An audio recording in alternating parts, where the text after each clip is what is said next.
Welcome back dear students. ಈಗ ನಾವು question paper solving ಅಂತ ಹೇಳಿ ಒಂದು ಇದನ್ನು ತಗೊಳ್ತಾ ಇದ್ದೀವಿ. Because it's is examination time and ಆ ಪೀರಿಯಡ್ಗೆ ಯಾವ್ಯಾವ ಎಕ್ಸಾಮ್ಸ್ ನೀವು ತಗೊಳ್ತಾ ಇರ್ತೀರಾ ಅದಕ್ಕೆ ನಿಮಗೆ ತಯಾರಿ ಮಾಡುವಂಥದ್ದು, particularly when it comes to English ಅಂತ ಹೇಳುವಾಗ we are trying to give you the concepts and an explanation to that. ಅದ್ರ ಜೊತೆಗೆ ನಿಮಗೆ ಇನ್ನೂ ಒಂದು ಸ್ವಲ್ಪ ಸಪೋರ್ಟಿವ್ ಆ್ಯಸ್ ವೆಲ್ ಆ್ಯಸ್ ನಿಮಗೆ ಆ ಧೈರ್ಯ ತುಂಬಬೇಕು ಅಂತ ಹೇಳಿದರೆ ಎಲ್ಲ ಕ್ವೆಶ್ಚನ್ ಪೇಪರ್ಸ್ನೂ ಸಹ ಅಲ್ಲಿ ಬಂದಿರುವಂತಹ ಕ್ವೆಶ್ಚನ್ಸನ್ನೇ ತಗೊಂಡು ಡೈರೆಕ್ಟಾಗಿ we are trying to solve it for you, so that ಆ ಮಾದರಿಯಲ್ಲೇ ನಿಮಗೆ if you go on answering ಅಂತ ಹೇಳಿದಾಗ ಕಾನ್ಸೆಪ್ಟು ಅರ್ಥ ಆಗುತ್ತೆ ಮತ್ತು ನಿಮ್ಮ ಪ್ರಿಪರೇಷನ್ ಇನ್ನೂ ಯಾವ ಮಟ್ಟಕ್ಕೆ ಬೇಕು ಅನ್ನೋ ಒಂದು ಸ್ಟೇಟಸು ಸಹ ನಿಮಗೆ ಗೊತ್ತಾಗುತ್ತೆ. ಸೊ ಹಾಗಾಗಿ this is something like a very new approach again. ನಮ್ಮ ಕಡೆಯಿಂದ ನಾವು ಮಾಡ್ತಾ ಇದ್ದೀವಿ, ದಟ್ ಮೀನ್ಸ್ ನಮ್ಮ ಕಾನ್ಸೆಪ್ಟ್ಸ್ ಎಲ್ಲ ಎಕ್ಸ್ಪ್ಲೇನ್ ಮಾಡ್ತಾ ಇದ್ದೀವಿ.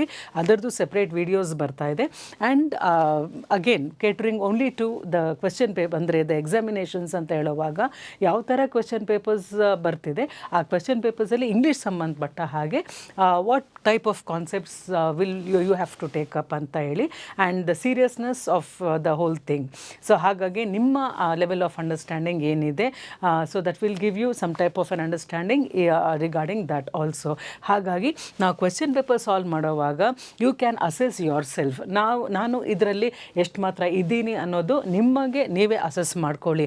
ಆಮೇಲೆ ಇನ್ನೂ ಯಾವ ಥರ ಪ್ರಿಪರೇಷನ್ ಬರಬೇಕು ಅನ್ನೋ ಒಂದು ಕ್ಲಾರಿಟಿ ಸಹ ನಿಮಗೆ ಇರುತ್ತೆ. ಯಾಕೆಂದರೆ if we go on telling you the concepts, ನಿಮ್ಗೆ ನಾವು ಹೇಳ್ಕೊಡ್ತಾ ಹೋದಾಗ you will listen to it, ಡೆಫಿನೆಟಾಗಿ ನಿಮಗೆ ಅಂಡರ್ಸ್ಟ್ಯಾಂಡ್ ಆಗುತ್ತೆ. ಆದರೆ only when you start questioning yourself, ನೀವೇ ಒಂದು ಎಕ್ಸಾಮಿನೇಷನ್ ಪ್ಯಾಟರ್ನ್ ಇದನ್ನೆಲ್ಲ ಅಸೆಸ್ ಮಾಡ್ತಾ ಹೋದಾಗ ಇಲ್ಲಿ ಎಕ್ಸಸೈಸಸ್ ತಗೊಂಡು ಆ ಕ್ವೆಶ್ಚನ್ ಪೇಪರ್ ಪ್ಯಾಟರ್ನಲ್ಲೇ ನಿಮಗೆ ಅದನ್ನು ನಾವು ಒಂದು ಫೆಮಿಲಿಯರೈಸ್ ಮಾಡಿದಾಗ certainly you will come to know ಇದರಲ್ಲಿ ನನಗೆ ಎಷ್ಟು ಮಾರ್ಕ್ಸ್ ಬರಬಹುದು, ಈ ಕಾನ್ಸೆಪ್ಟಲ್ಲಿ ನಾನು ಎಷ್ಟು ಒಂಥರ ನಾವು ಅಂಡರ್ಸ್ಟ್ಯಾಂಡಿಂಗ್ ಇದೆ ನನಗೆ ಅನ್ನೋ ಥರ ನಿಮಗೂ ಸಹ ಒಂದು ಅರ್ಥ ಆಗುತ್ತೆ. So this is nothing but self ಅಸೆಸ್ಮೆಂಟ್ಗೆ ಒಂದು ಅವಕಾಶ. ಹಾಗಾಗಿ please take this seriously. We are solving the questions that have repeatedly come in the previous examinations. Okay, so ಆ ಕ್ವೆಶ್ಚನ್ ಪೇಪರ್ ಪ್ಯಾಟರ್ನನ್ನೇ ಇಟ್ಕೊಂಡು ಅದೇ ಕಾನ್ಸೆಪ್ಟ್ಸನ್ನು ಇಟ್ಕೊಂಡು ನಿಮ್ಮ ಮುಂದೆ ಬಂದಿದ್ದೇವೆ. ಸೊ ಹಾಗಾಗಿ ನನ್ನ ಜೊತೆ ನೀವು ಸಹ ಆ ಕ್ವೆಶ್ಚನ್ಸನ್ನು ಸಾಲ್ವ್ ಮಾಡ್ತಾ ಹೋಗೋಣ. Okay, so this is something like a very interactive thing. ಅಂದರೆ ಇಂಟರಾಕ್ಟಿವ್ ಅಂದರೆ I will be talking to you and you have to start doing the exercises right in front of you. ಅಂದರೆ ಒಂದು book ಅಥವಾ ನೀವು concentration ಇಟ್ಕೊಂಡು ಇದನ್ನೆಲ್ಲ ತಗೊಳ್ಬೇಕಾಗತ್ತೆ, because they are all practical exercises. ಹಾಗಾಗಿ ನಿಮಗೆ ನೀವೇ ನಿಮ್ಮ ಒಂದು ಯಾವ ಮಟ್ಟದಲ್ಲಿ ನೀವು ಪ್ರಿಪರೇಷನ್ ಇದೆ ಎಕ್ಸಾಮ್ಸ್ಗೆ, any type of competitive examinations or public examinations, all right. So ಹಾಗಾಗಿ ನಿಮ್ಮ ಲೆವೆಲ್ ಆಫ್ ಪ್ರಿಪರೇಷನ್ ಯಾವ ಥರ ಇದೆ, ನಿಮ್ಮ ಲೆವೆಲ್ ಆಫ್ ಕಾಂಪಿಟೆನ್ಸ್ ಯಾವ ಥರ ಇದೆ ಅನ್ನೋದು ನೀವೇ ಅಸೆಸ್ ಮಾಡ್ಕೊಳ್ಳಿ. ಓಕೆ, ಆಮೇಲೆ ನಿಮಗೆ ಗೊತ್ತಾಗುತ್ತೆ ನಾನು ಇನ್ನು ಎಷ್ಟು ಪ್ರಿಪೇರ್ ಆಗಬೇಕು, ಎಷ್ಟುವರೆಗೂ ನಾನು ತಯಾರಾಗಿದ್ದೀನಿ ಅನ್ನೋದು. You self assess yourself and get ready for the next thing. Okay, so ಹಾಗಾಗಿ ಈಗ ನಾವು ಕಾನ್ಸೆಪ್ಟ್ 1, ಈಗ ಫಸ್ಟೇ ನಮಗೆ ಎಕ್ಸಸೈಸ್ ಯಾವ ಥರ ತಗೊಳ್ತಿದ್ದೀವಿ ಅಂತ ಹೇಳಿದ್ರೆ it is regarding testing your ability in identifying synonyms ಅಂತ ಅಂದಾಗ. So what do you mean by a synonym? That is the word nearest in meaning to the underlined word. Okay, ಅಂದ್ರೇನು, ಅಲ್ಲಿ ಒಂದು ಸೆಂಟೆನ್ಸ್ ಕೊಟ್ಟಿರ್ತಾರೆ ಆ ಎಕ್ಸಸೈಸಲ್ಲಿ, ಆ ಸೆಂಟೆನ್ಸಲ್ಲಿ ಒಂದು ಪದನ ಅಂಡರ್ಲೈನ್ ಮಾಡಿರ್ತಾರೆ. ಅಂಡರ್ಲೈನ್ ಮಾಡಿಬಿಟ್ಟು ನಿಮಗೆ 4 ಆಪ್ಷನ್ಸ್ ಕೊಟ್ಟಿರ್ತಾರೆ. So out of the 4 options you have to choose the right word which has got the nearest meaning to the underlined word. ಓಕೆನಾ? ಸೊ ಹಾಗಾದರೆ ಅಂದರೆ ಆ 4 ಆಪ್ಷನ್ಸಲ್ಲಿ ಯಾವ ಪದ ಅಂಡರ್ಲೈನ್ಡ್ ಪದಕ್ಕೆ ನಿಯರೆಸ್ಟ್ ಆಗಿ ಒಂದು ಅರ್ಥ ಕೊಡುತ್ತೆ. ಸಿನಾನಿಮ್ ಅಂತ ಹೇಳಿದರೆ meaning, okay, which gives you similar meaning to the underlined word. Synonym, nym means name, syn means same. Okay, so similar in meaning to the underlined word. So ಹಾಗಾಗಿ ಅವರು ಬೇರೆ ಬೇರೆ ಥರ ಈ ಕ್ವಶನ್ಸನ್ನು ಕೇಳಬಹುದು. ಯಾಕೆ ಅಂತಂದರೆ ಒಂದು ಕಡೆ ಸಿನಾನಿಮ್ ಅಂತ ಹೇಳಿ ಡೈರೆಕ್ಟಾಗಿ ಹೇಳ್ತಾರೆ, ಇನ್ನೊಂದು ಕಡೆ the word nearest in meaning to the underlined word ಅಂತ ಕೇಳ್ತಾರೆ. ಹಾಗಾಗಿ ಅವ್ರು ಯಾವುದೇ ಒಂದು ಪದ ಬಳಕೆ ಹಾಕಿ ಕೇಳಿದ್ರೂ ಸಹ you must understand the question correctly. Okay, ಇಲ್ಲಿ ನಾನು ಮಾಡಬೇಕಾಗಿರೋದು ಏನು ಅಂತ ಹೇಳಿ ನಿಮಗೆ ಗೊತ್ತಾಗಬೇಕು. So once you understand the question ಅಂತ ಅಂದಾಗ ದ ಇನ್ಸ್ಟ್ರಕ್ಷನ್ಸ್ ಅದೆಲ್ಲ ಕ್ಲಿಯರ್ ಆಗಿ ನೀವು ಓದಾದ ಮೇಲೆ ನಿಮಗೆ ಅದು ಸುಲಭ ಆಗುತ್ತೆ. So understanding the question is of prominence there. Okay, so ಇಲ್ಲಿ ನಿಮ್ಮ ಎಬಿಲಿಟಿನ ನಾವು ಟೆಸ್ಟ್ ಮಾಡ್ತಾ ಹೋಗೋಣ. What is our level of ability ಅಂತ ಹೇಳಿ. Now the first one, just before the festival, the stores are filled with hordes of shoppers. ನಾವು U C ಅರ್ಥ ಮಾಡ್ಕೊಳ್ಳಿ, ಜಸ್ಟ್ ಬಿಫೋರ್ ದ ಫೆಸ್ಟಿವಲ್, ಯಾವುದೇ ಒಂದು ಹಬ್ಬದ ಮುಂಚೆ ಓಕೆ, ದ ಸ್ಟೋರ್ಸ್ ಎಲ್ಲ ಅಂಗಡಿಗಳು ಸಹ they are filled with hordes of shoppers. Hordes ಅಂತ ಅಂದರೆ ಲಾರ್ಜ್ ಕಲೆಕ್ಷನ್, ಲಾರ್ಜ್ ಅಂದರೆ ಗುಂಪಾಗಿ ಜನ ನೆರೆದಿರ್ತಾರೆ ಅಂಗಡಿಗಳಲ್ಲಿ. ಸ್ಟೋರ್ಸ್ ಅಂದರೆ ಶಾಪ್ಸ್, ಓಕೆ. ಶಾಪರ್ಸ್ ಅಂತ ಅಂದರೆ the people who have gone to shop there, okay. So ಹಾಗಾಗಿ ಇಲ್ಲಿ ಆಪ್ಷನ್ಸ್ ಯಾವ್ದ್ಯಾವುದು? Children, commodities, crowd, vehicles. ಇಲ್ಲಿ ಅಂಡರ್ಲೈನ್ಡ್ ಪದ ಯಾವುದು? ಹೋರ್ಡ್ಸ್ ಅಂತ ಇದೆ. ಹೋರ್ಡ್ಸ್ ಅಂತ ಅಂದರೆ a large collection of people. All right, so that means a crowd ಅಂತ ಹೇಳಿ. ಚಿಲ್ಡ್ರನ್ ಅಂತ ಹೇಳಿ ಸಿನೋನಿಮ್ ಹೋರ್ಡ್ಗೆ ಬರೋದಿಲ್ಲ. ಕಮಾಡಿಟೀಸ್ ಅಂತ ಹೇಳಿದರೆ ಥಿಂಗ್ಸ್ ಅಂತ ಆಗತ್ತೆ. ಇಲ್ಲಿ ಹೋರ್ಡ್ಸ್ ಆಫ್ ಶಾಪರ್ಸ್ ಅಂದರೆ ಪರ್ಚೇಸ್ ಮಾಡೋದಕ್ಕೆ ಬಂದಿರೋರು, ಅಂದರೆ ಗುಂಪು, ಓಕೆ. ಪರ್ಚೇಸ್ ಮಾಡೋದಕ್ಕೆ ಬಂದಿರೋ ಅಂತಹ ಬೈಯರ್ಸಿನ ಗುಂಪುಗಳು. So crowd and vehicles. So ಇಲ್ಲಿ ಯಾವುದು ಕರೆಕ್ಟ್ ಆದ ಆಪ್ಷನ್ ಅಂತ ಹೇಳಿದ್ರೆ ಇಟ್ ಈಸ್ ಕ್ರೌಡ್. ಹೋರ್ಡ್ ಅಂತ ಹೇಳಿದ್ರೆ crowd of shoppers. Every store is filled with hordes ಅಂದರೆ ಕ್ರೌಡ್ ಆಫ್ ಶಾಪರ್ಸ್ ಅಂತ ಹೇಳಿ. Then next one, the distraught parents frantically searched the jungles for their lost child. Distraught, what is the meaning of ಡಿಸ್ಟ್ರಾಟ್? ಇಲ್ಲಿ underlined ಆಗಿರೋದು ಫ್ರ್ಯಾಂಟಿಕಲಿ, but ಇಲ್ಲಿ ಎರಡು ಪದಗಳು ಸ್ವಲ್ಪ ಕಷ್ಟವಾಗಿದ್ದು ಇರೋದೇ ಇದೆ. ಡಿಸ್ಟ್ರಾಟ್ ಅಂತ ಅಂದರೆ somebody who is very sad, ಎಲ್ಲ ಕಳ್ಕೊಂಬಿಟ್ಟು ಬಹಳ ಒಂಥರ ನತದೃಷ್ಟ, ಅಂದರೆ ತುಂಬ ಸ್ಯಾಡ್ ಆಗಿರೋವಂಥದ್ದು, ತುಂಬ ಒಂದು ದುರಂತದ ಸ್ಥಿತಿಯಲ್ಲಿರೋರನ್ನು ನಾವು ಡಿಸ್ಟ್ರಾಟ್ ಪೀಪಲ್ ಅಂತ ಹೇಳ್ತೀವಿ. ಈಗ ಫ್ರ್ಯಾಂಟಿಕಲಿ, ಈಗ ಏನಾಗಿದೆ, ಒಂದು ಅಂದರೆ ಸೆಟ್ ಆಫ್ ಪೇರೆಂಟ್ಸ್, ಅಂದರೆ ಕಪಲ್ ಆಫ್ ಪೇರೆಂಟ್ಸ್, ಅವರ ಮಗು ಕಳೆದು ಹೋಗಿದೆ, ಓಕೆ, ಜಂಗಲಲ್ಲಿ ಕಳೆದು ಹೋಗಿದೆ. ಹಾಗಾಗಿ ಅವರು frantically searching for the child in the jungle. Lost child, ಆ ಕಳೆದು ಹೋಗಿರುವಂತಹ ಮಗುನ ತುಂಬ ಫ್ರ್ಯಾಂಟಿಕ್ ಆಗಿ ಸರ್ಚ್ ಮಾಡ್ತಾ ಇದ್ದಾರೆ. ಸೊ ಇಲ್ಲಿ ಫ್ರ್ಯಾಂಟಿಕ್ ಆಗಿ ಅಂದರೆ ಏನು? Frantically is an adverb. What is the meaning of frantically? ಅಂದರೆ ಪುವರ್ ಅಂತಾನ, ಅಥವಾ ಆ್ಯಂಕ್ಷಿಯಸ್ ಅಂತಾನ, ಇರ್ರೆಸ್ಪಾನ್ಸಿಬಲ್ ಅಂತಾನ, ಆ್ಯಂಗ್ರಿ ಅಂತಾನ? ಈಗ ಹುಡುಕಾಟ ಮಾಡೋವಾಗ, ಒಂದು ಕಳೆದು ಹೋದಂತಹ ಮಗುನ ಹುಡ್ಕೋವಾಗ ಯಾವ ಥರ ಎಕ್ಸ್ಪ್ರೆಷನ್ ಇರುತ್ತೆ? ಸ್ಯಾಡ್ ಇರುತ್ತಾ, ಪುವರ್ ಇರುತ್ತಾ, ಇರ್ರೆಸ್ಪಾನ್ಸಿಬಲ್ ಇರುತ್ತಾ, ಅಥವಾ ಆ್ಯಂಕ್ಷಿಯಸ್? ಅಂದ್ರೇನು? ಆ್ಯಂಕ್ಷಿಯಸ್ ಅಂತ ಅಂದ್ರೇನು? ಆತಂಕ. ಅಯ್ಯೋ ಮಗು ಸಿಗುತ್ತೋ ಇಲ್ವೋ, ಎಲ್ಲಿ ಹೋಯ್ತೋ ಏನೋ ಅನ್ನೋ ಒಂದು ಆತಂಕನ we call it as anxious. ಅಥವಾ ಫ್ರ್ಯಾಂಟಿಕಲಿ ಅಂತಂದ್ರೇನು ತುಂಬ ಒಂದು ಮನಸ್ಸನ್ನು ಕೆಡಿಸ್ಕೊಂಡು, ಅಂದರೆ ತುಂಬ ಒಂದು ಹುಚ್ಚುಚ್ಚ ಹುಡುಕ್ತಾ ಇರುವಂಥದ್ದು. ಫ್ರ್ಯಾಂಟಿಕಲಿ ಇಲ್ಲಿರ್ಬೋದಾ ಅಲ್ಲಿರ್ಬೋದಾ ಅಂತೇಳಿ ತಲೆ ಕೆಡಿಸ್ಕೊಂಡು ಹುಡುಕ್ತಾ ಇರೋದನ್ನು we call it as a frantic search or an anxious search. So anxious is equivalent to frantic. Anxious ಅಂದರೆ ತುಂಬ ಆತಂಕದಿಂದ ಹುಡುಕಾಟ ಮಾಡ್ತಾ ಇರುವಂಥದ್ದು, okay. Then now you see the words that are here, they are not very very simple or ordinary words. You understand that they are a bit tough, okay. ಇದು ನಾವು regular ಭಾಷೆಯಲ್ಲಿ ಕೆಲವೊಂದು ಸರ್ತಿ ಬಳಸ್ತೀವಿ, but then when you are taking up an examination ಅನ್ನೋವಾಗ ಇದೆಲ್ಲ ನಿಮಗೆ ಗೊತ್ತಾಗ್ತಾ ಇದೆ, ಇದು ಸ್ವಲ್ಪ ಡಿಫಿಕಲ್ಟ್ ವರ್ಡ್ಸ್ ಇರಬಹುದು ನಿಮಗೆ ಅಂತ ಹೇಳಿ. But then you have to keep on practising with such words. Now I have copious reasons for rejecting your proposal. Now the word here to be dealt with is copious. ಅಂದರೆ ಏನು? ಕಾಪಿಯಸ್. ನನಗೆ ಇಲ್ಲಿ ನಿನ್ನ ಒಂದು ಪ್ರಪೋಸಲನ್ನು ರಿಜೆಕ್ಟ್ ಮಾಡೋದಕ್ಕೆ ನನಗೆ ಬೇಕಾದಷ್ಟು ಕಾರಣಗಳಿದೆ. ಅಂದರೆ ತುಂಬ ಇತಿಮಿತಿ ಇಲ್ಲದೆ ಇರುವಂತಹ ಕಾರಣಗಳಿದೆ. Lot of, plenty of, okay. ಅಂದ್ರೇನು? There are lots of reasons for rejecting your proposal. Rejecting ಅಂತಂದರೆ ಅದನ್ನು ತಳ್ಳಿ ಹಾಕೋದಕ್ಕೆ ಬೇಕಾದಷ್ಟು ಕಾರಣಗಳಿದೆ. ಈಗ ಅದು ಸೀಕ್ರೆಟ್ ಅಂತ ಅನ್ಸತ್ತಾ, ಮಾರಲ್ ಅಂತ ಅನ್ಸತ್ತಾ, ಎಕ್ಸ್ಟ್ರಾ ಅನ್ಸತ್ತಾ, ಅಥವಾ ಪ್ಲೆಂಟಿಫುಲ್ ಅಂತ ಅನ್ಸತ್ತಾ? You tell me the right answer. Copious, for example, ಈ ಕಾಪಿಯಸ್ ಅಂತಂದರೆ we received copious rains this year ಅಂತ ಹೇಳ್ತೀವಿ. ಅಂದ್ರೇನು? ಈ ವರ್ಷ ನಾವು ಬಹಳಷ್ಟು ಮಳೆಯನ್ನು ಹೊಂದಿದ್ವಿ ಅಂತ ಹೇಳಿ. ಕಾಪಿಯಸ್ ರೈನ್ಸ್ ಅಂದರೆ ಪ್ಲೆಂಟಿ, ಅಬಂಡೆಂಟ್ ಅಂತ ಅರ್ಥ. ಹಾಗಾಗಿ ಇಲ್ಲಿ ಬೇಕಾದಷ್ಟು ಅಂತ ಹೇಳುವಾಗ ಇಲ್ಲಿ ಯಾವುದು ಸರಿ ಬರಲ್ಲ, but this is the right answer. Copious ಅಂತ ಅಂದರೆ lot of, plenty, okay. I have plenty of reasons to reject your proposal. Okay, then the next one, the assassination of the leaders led to a period of anarchy. ಇಲ್ಲಿ block ಆಗಿರುವಂಥ ಪದ anarchy and the underlined word is also anarchy. Assassination ಅಂತ ಅಂದರೆ ಏನು?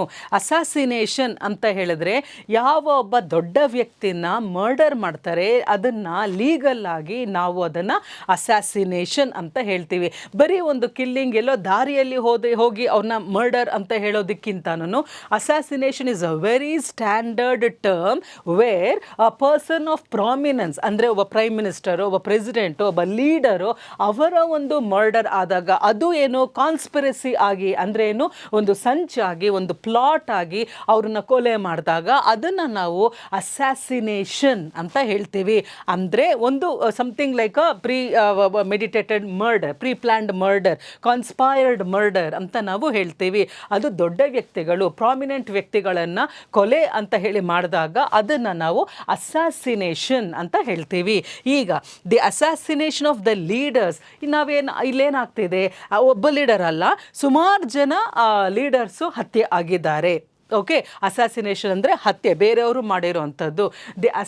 ಅಷ್ಟೂ ಜನ ಮುಖಂಡರನ್ನು assassinate ಮಾಡಿದಾಗ ಅಲ್ಲಿ ದೇಶದಲ್ಲಿ ಏನಾಯಿತು? It led to a period of anarchy. Period ಅಂದರೆ ಆ ಸಂದರ್ಭದಲ್ಲಿ ಏನಾಯಿತು, ದೊಡ್ಡ ದೊಡ್ಡ ಮುಖಂಡರೆಲ್ಲ ಹತ್ಯೆ ಆದಾಗ it led to a period of anarchy ಅಂತ ಹೇಳಿದ್ರೆ ಎಲ್ಲಿ ಲಾ ಆ್ಯಂಡ್ ಆರ್ಡರ್ ಇಲ್ವೋ, ಎಲ್ಲಿ ಬಹಳಷ್ಟು ಕೆಯಾಸ್ ಇದೆಯೋ, ಕೆಯಾಸ್ ಅಂತಂದರೆ ಹೇಗಂದರೆ ಹಾಗೆ ಒಂದು ಯಾವುದೇ ಒಂದು ನೀತಿ ನಿಯಮಗಳು ಇಲ್ಲದೆ, ಓಕೆ, ಕಂಪ್ಲೀಟ್ ಆಗಿ ಅರಾಜಕೀಯತೆ ಇರುವಂಥದ್ದನ್ನು we call it as a period of anarchy, where there is no order, where there is no systematic governance, where there is complete confusion in the nation. All right, that is called as anarchy. ಅಂದರೆ arch ಅಂತ ಹೇಳಿದ್ರೆ ಒಂದು order, anarchy ಅಂತ ಹೇಳಿದ್ರೆ no order, it is absolute disorder. The decline of order, the fall of order is called as anarchy. ಈಗ ಇಲ್ಲಿ ಏನು ಬರುತ್ತೆ? ಇಲ್ಲಿ ಡಿಸಾರ್ಡರ್ ಇದೆ, ಪಾವರ್ಟಿ ಇದೆ, ಪೀಸ್ ಇದೆ, ಡಿಸಿಪ್ಲಿನ್ ಇದೆ. ಈಗ ನಾವು ಅಲ್ಲಿ ಲೀಡರ್ಸು ಅಸಾಸಿನೇಷನ್ ಆದಾಗ ಆ ಸಂದರ್ಭದಲ್ಲಿ ಅನಾರ್ಕಿ ಇತ್ತು ಅಂತ ಹೇಳಿದಾಗ ಡಿಸ್ಆರ್ಡರ್ ಇತ್ತು. Disorder, order opposite disorder. Order ಅಂದರೆ ಎಲ್ಲಿ ಕ್ರಮಬದ್ಧತೆ ಇರುತ್ತೆ, ಎಲ್ಲಿ ಒಂದು ಸಿಸ್ಟಮ್ಯಾಟಿಕ್ ಅಡ್ಮಿನಿಸ್ಟ್ರೇಷನ್ ಇರುತ್ತೆ, that is called as order. Disorder ಅಂದರೆ absence of order, absence of any law, absence of any legal discipline is called as disorder. So which option is right for anarchy anta andre? It is disorder. Disorder is the option that you have to choose in the exam. Idella ನಾವು ಮಾಡ್ಕೊಂಡಿರೋದು ನಿಮಗೋಸ್ಕರ from the previous examination papers. All right, so you have to be ಇದು ಕಷ್ಟ ಇರ್ಬೋದು ಅಥವಾ ಹೊಸದಾಗಿರ್ಬೋದು, so you have to make an effort to build up your vocabulary. vocabulary ಅಂದರೆ ಪ್ರತಿದಿನ ಇಂಥ ಪದಗಳನ್ನೆಲ್ಲ ನೀವು ನೋಡ್ತಾ ಅದನ್ನು ಕಲಿಬೇಕು, ಕಲಿತು ಅದನ್ನು ನೆನ್ಪಿಟ್ಕೊಳ್ಬೇಕು and start using it in your regular language of communication. All right, now ಇಷ್ಟ ಅರ್ಥ ಆಗಿದೆ ಅಲ್ವಾ? Next one. Now one of the salient features of this newspaper is its excellent editorial page. ಅಂದರೆ ಈ ನ್ಯೂಸ್ ಪೇಪರಿನ ಮಹತ್ತರವಾದ ಒಂದು ಫೀಚರ್ ಅಂದ್ರೇನು, ಒಂದು ಗುಣ ಏನು, ಒಂದು ಲಕ್ಷಣ ಏನು ಅಂತ ಹೇಳಿದ್ರೆ ಆ ಪೇಪರಿನ ಸಂಪಾದಕೀಯ, ಎಡಿಟೋರಿಯಲ್ ಅಂತ ಹೇಳಿದ್ರೆ that is the heaviest page of any news paper. Heaviest ಅಂತ ಅಂದ್ರೇನು, ಬಹಳ ತೂಕವಾಗಿ ಇರುವಂತಹ ಒಂದು ವಿಮರ್ಶಾತ್ಮಕವಾದ ಕಾಲಮ್ ಅಂತಂದರೆ ಬರೀ ಲೈನ್ ಅಲ್ಲ, ಆ ಒಂದು ನ್ಯೂಸ್ ಕಂಟೆಂಟ್ ಏನಿದೆ that is called as the editorial. That is one of the most valued section or the part of any newspaper. ಹಾಗಾಗಿ one of the salient features of this newspaper is its excellent editorial page. ಈ news ಪೇಪರಿನ ಮಹತ್ತರವಾದ ಒಂದು ಲಕ್ಷಣ ಯಾವುದು ಅಂತಂದರೆ ಆ news ಪೇಪರಿನ ಸಂಪಾದಕೀಯ. ಹಾಗಾಗಿ salient feature, salient ಅಂದರೆ ಏನು? ಇಲ್ಲಿ ಆಪ್ಷನ್ಸ್ ಯಾವುದ್ಯಾವುದಿದೆ? Creative, entertaining, boring, prominent. ಅಂದರೆ ಇಲ್ಲಿ ಕ್ರಿಯೇಟಿವ್ ಅಂತಂದರೆ ಸೃಜನಾತ್ಮಕವಾಗಿರೋದು. ಎಡಿಟೋರಿಯಲ್ನ ನಾವು ಸೃಜನಾತ್ಮಕ, ಇಮ್ಯಾಜಿನೇಟಿವ್ ಆಗಿ ಬರೆಯೋಕ್ಕಾಗಲ್ಲ. Entertaining, the rest of the newspaper may be entertaining, but editorial ಬಂದಾಗ it's completely something which is very serious, it can't be entertaining. Okay, then boring, it is not boring, it is something which is very grasping, ಅದು ಬಹಳ power packed ಆಗಿರುತ್ತೆ editorial ಅಂತ ಅಂದಾಗ. So naturally the option that comes here for salient ಅಂತ ಹೇಳಿದ್ರೆ it is prominent. ಅಂದರೆ ಬಹಳ ಮುಖ್ಯವಾದ ಒಂದು ಲಕ್ಷಣ ಈ ಪೇಪರ್ದು ಯಾವುದು ಅಂತ ಹೇಳಿದ್ರೆ it is the editorial page. Okay, then Next one, I listened to him till the end with the full awareness that the veracity of his statement had to be ascertained. ಈಗ ಆ ಸ್ಟೇಟ್ಮೆಂಟನ್ನು ನಿಧಾನಕ್ಕೆ ಓದಿ ನೀವು, ಓಕೆ, ಆವಾಗ ನಿಮ್ಮ ಪ್ರೊನೌನ್ಸಿಯೇಷನು ಗೊತ್ತಾಗುತ್ತೆ, ಪದಗಳನ್ನು ಸ್ಪಷ್ಟವಾಗಿ ಹೇಗೆ ಉಚ್ಚಾರಣೆ ಮಾಡಬೇಕು ಗೊತ್ತಾಗುತ್ತೆ. ಐ ಲಿಸನ್ಡ್ ಕೇಳಿಸ್ಕೊಂಡೆ, to him till the end, comma ಇದೆ, ಪಾಸ್ ಕೊಡಿ. ಸೊ ಕೊನೆವರೆಗೂ ಅವನೇನು ಹೇಳ್ತಾ ಇದ್ದಾನೆ ಅದನ್ನು ನಿಧಾನವಾಗಿ ಆಲಿಸಿದೆ. With the full awareness that the veracity of his statement had to be ascertained. ನಾನು ಅವನ ಕೊನೆವರೆಗೂ ಅವನ ಮಾತುಗಳನ್ನ ಕೇಳಿಕೊಂಡೆ. ಯಾಕೆ ಅಂತ ಹೇಳಿದ್ರೆ ಅವನ ವಾಕ್ಯದಲ್ಲಿ, ಅವನ ಆಡೋ ಮಾತಲ್ಲಿ ಎಷ್ಟು ವೆರಾಸಿಟಿ ಇದೆ ಅಂತ ಹೇಳಿ ನಾನು ಅರ್ಥ ಮಾಡ್ಕೋಬೇಕಿತ್ತು. ಸೊ ಎಷ್ಟು ವೆರಾಸಿಟಿ ಅಂದರೆ ಏನು, ಆ ವೆರಾಸಿಟಿ ಅನ್ನೋ ಪದಕ್ಕೆ ಏನೇನು ಆಪ್ಷನ್ಸ್ ಇದೆ? Correctness, truthfulness, deceitfulness and cunning. So ಈಗ ಕರೆಕ್ಟ್ನೆಸ್ ಅಂತ ಅಂದರೆ ಅದರಲ್ಲಿ ಎಷ್ಟು ನಿಜವಾದ ಅಂಶ ಕರೆಕ್ಟ್ ಆಗಿದೆ ಅಂತ ಒಂದು, ಟ್ರೂತ್ಫುಲ್ನೆಸ್ ಅಂದರೆ ಅದರಲ್ಲಿ ನಿಜವಾಗ್ಲೂ ಎಷ್ಟು ಸತ್ಯ ಇದೆ ಅಂತ ಹೇಳಿ, ಡಿಸೀಟ್ಫುಲ್ನೆಸ್ ಅಂದರೆ ಮೋಸ ಎಷ್ಟಿದೆ, ಸುಳ್ಳು ಎಷ್ಟಿದೆ ಅಂತ, ಕನ್ನಿಂಗ್ ಅಂತ ಹೇಳಿದ್ರೆ ಎಷ್ಟು ನಮ್ಮನ್ನು ಮಿಸ್ಲೀಡ್ ಮಾಡುವಂತಹ ಬೇರೆ ಬೇರೆ ಉದ್ದೇಶಗಳಿಂದ ಇರುವಂಥದ್ದು. ಸೊ ಹಾಗಾಗಿ ಅವನ ನಿಜವಾದ ಉದ್ದೇಶ ನನಗೆ ಗೊತ್ತಾಗಬೇಕು ಅಂತ ಹೇಳಿನೇ ನಾನು ಆ ಮಾತುಗಳನ್ನು ಕೊನೆವರೆಗೂ ಕೇಳಿಸ್ಕೊಂಡೆ. So therefore I wanted to understand ಅಂದರೆ be aware of the veracity of his statement ಅಂದರೆ the truthfulness of the statement. So veracity, verity, verily ಅಂತ ಹೇಳಿದ್ರೆ it is truth. Okay, the other word for veracity is truthfulness. Deceitfulness ಅಂದರೆ ಮೋಸ, ಸುಳ್ಳು. Correctness ಅಂತ ಅಂದರೆ ಅದು ಲಾಜಿಕಲಿ ಕರೆಕ್ಟ್ ಇರಬೇಕು, ಬಟ್ ಸತ್ಯ ಇರಬೇಕಲ್ವಾ. ಸೊ ಹಾಗಾಗಿ ಅವನ ಮಾತಲ್ಲಿ ಎಷ್ಟು ಸತ್ಯ ಇದೆ, ಎಷ್ಟು ವೆರಾಸಿಟಿ ಇದೆ ಅಂತ ನೋಡ್ಕೊಳ್ಳೋಕ್ಕೆ ನಾನು ಕೊನೆವರೆಗೂ ನಾನು ಕೇಳಿಸ್ಕೊಂಡೆ ಅಂತ ಹೇಳಿ. So you are learning new words today. ಇದೆಲ್ಲ ಹೊಸ ಪದಗಳನ್ನು ನೀವು ಕಲಿತಾ ಇದ್ದೀರಾ. Please remember that and start using it. So veracity means truthfulness, veracity truth. Okay, then next one, the MP faced the angry media and adroitly avoided the awkward questions.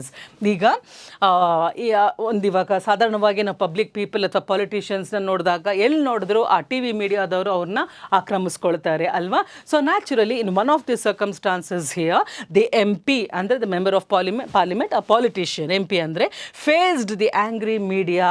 ಆ ಮೀಡಿಯಾದವರು ಬಹಳ ಕೋಪದಿಂದ ಅವರನ್ನು ಪ್ರಶ್ನೆಗಳನ್ನು ಕೇಳ್ತಾ ಇದ್ರು. ಆಗ ಎಂ ಪಿ ಏನು ಮಾಡಿದ್ರು, he faced the angry media and adroitly avoided the awkward questions. ಇಲ್ಲಿ ನಮಗೆ ಮೇಯ್ನ್ ಆಗಿ ಇರುವಂಥದ್ದು adroitly ಅನ್ನೋವಂಥ ಒಂದು ಪದಕ್ಕೆ ಈಕ್ವಲೆಂಟ್ ಪದ.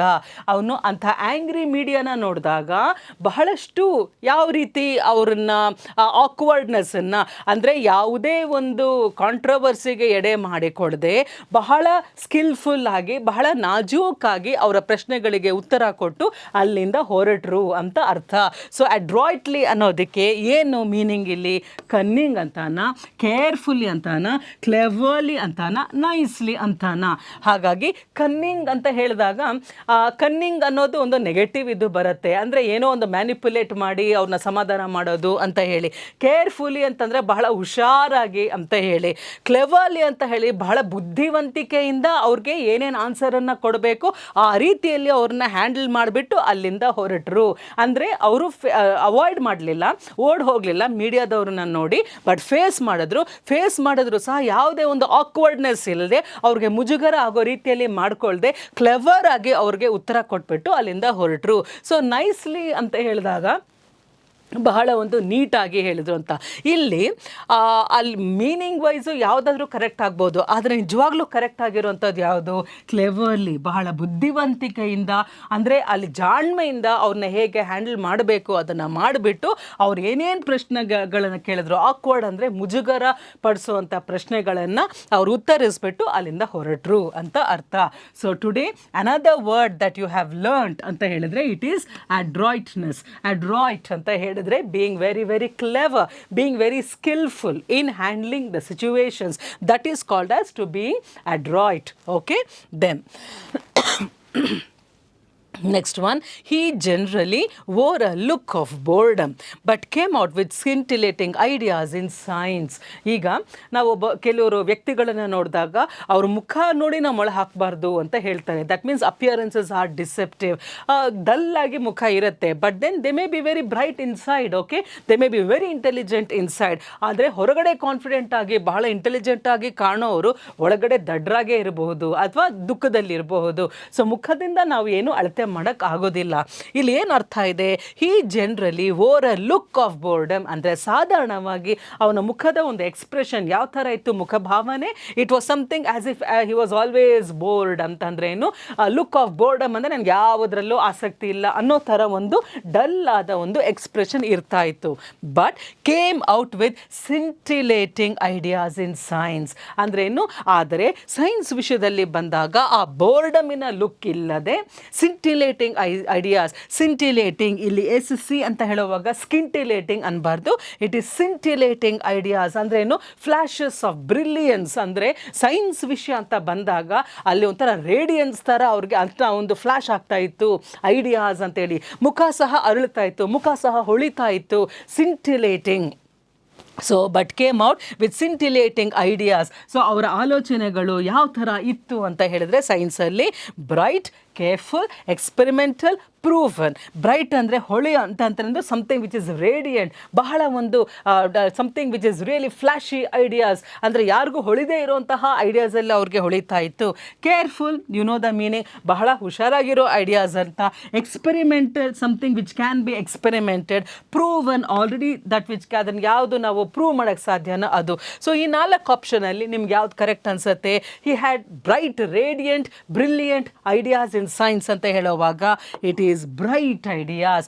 ಅಂದರೆ ಆಪೋಸಿಟ್ ನೋಡಿ, ಬೋರ್ಡಮ್ ಅಂತ ಹೇಳಿದ್ರೆ ಡಲ್ ಆಗಿರುವಂಥದ್ದು, ಆದರೆ ಬ್ರೈಟ್ ಐಡಿಯಾಸ್, ಸಿಂಟಿಲೇಟಿಂಗ್ ಐಡಿಯಾಸ್ ಅಂತ ಹೇಳಿದಾಗ something which is very bright, which is flashy, okay, which is something glowing ಅಂತ ಅರ್ಥ ಬರುತ್ತೆ.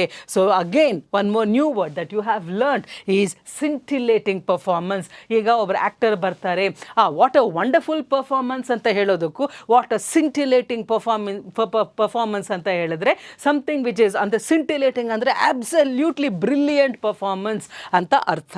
ಸೊ ಹಾಗಾಗಿ ಈಗ ಎಷ್ಟು ಎಕ್ಸಾಮ್ಸ್ ಎಲ್ಲ ಬರ್ತಾ ಇರುತ್ತೆ, ಸುಮಾರು ಜನ ಅದನ್ನು ಪಾಸು ಆಗ್ತಾ ಇರ್ತಾರೆ. So it was a very splendid performance, amazing performance, scintillating performance. ಇದೆಲ್ಲನೂ ಡಿಗ್ರೀಸ್ ಆಫ್ ಏನು ಆ ಪರ್ಫಾರ್ಮೆನ್ಸಸ್ನ ನಾವು ರೇಂಜ್ ಮಾಡೋ ಅಂಥದ್ದು.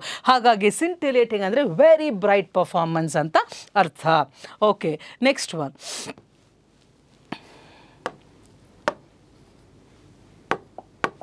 Poverty had taught him that forbearance was the best teacher.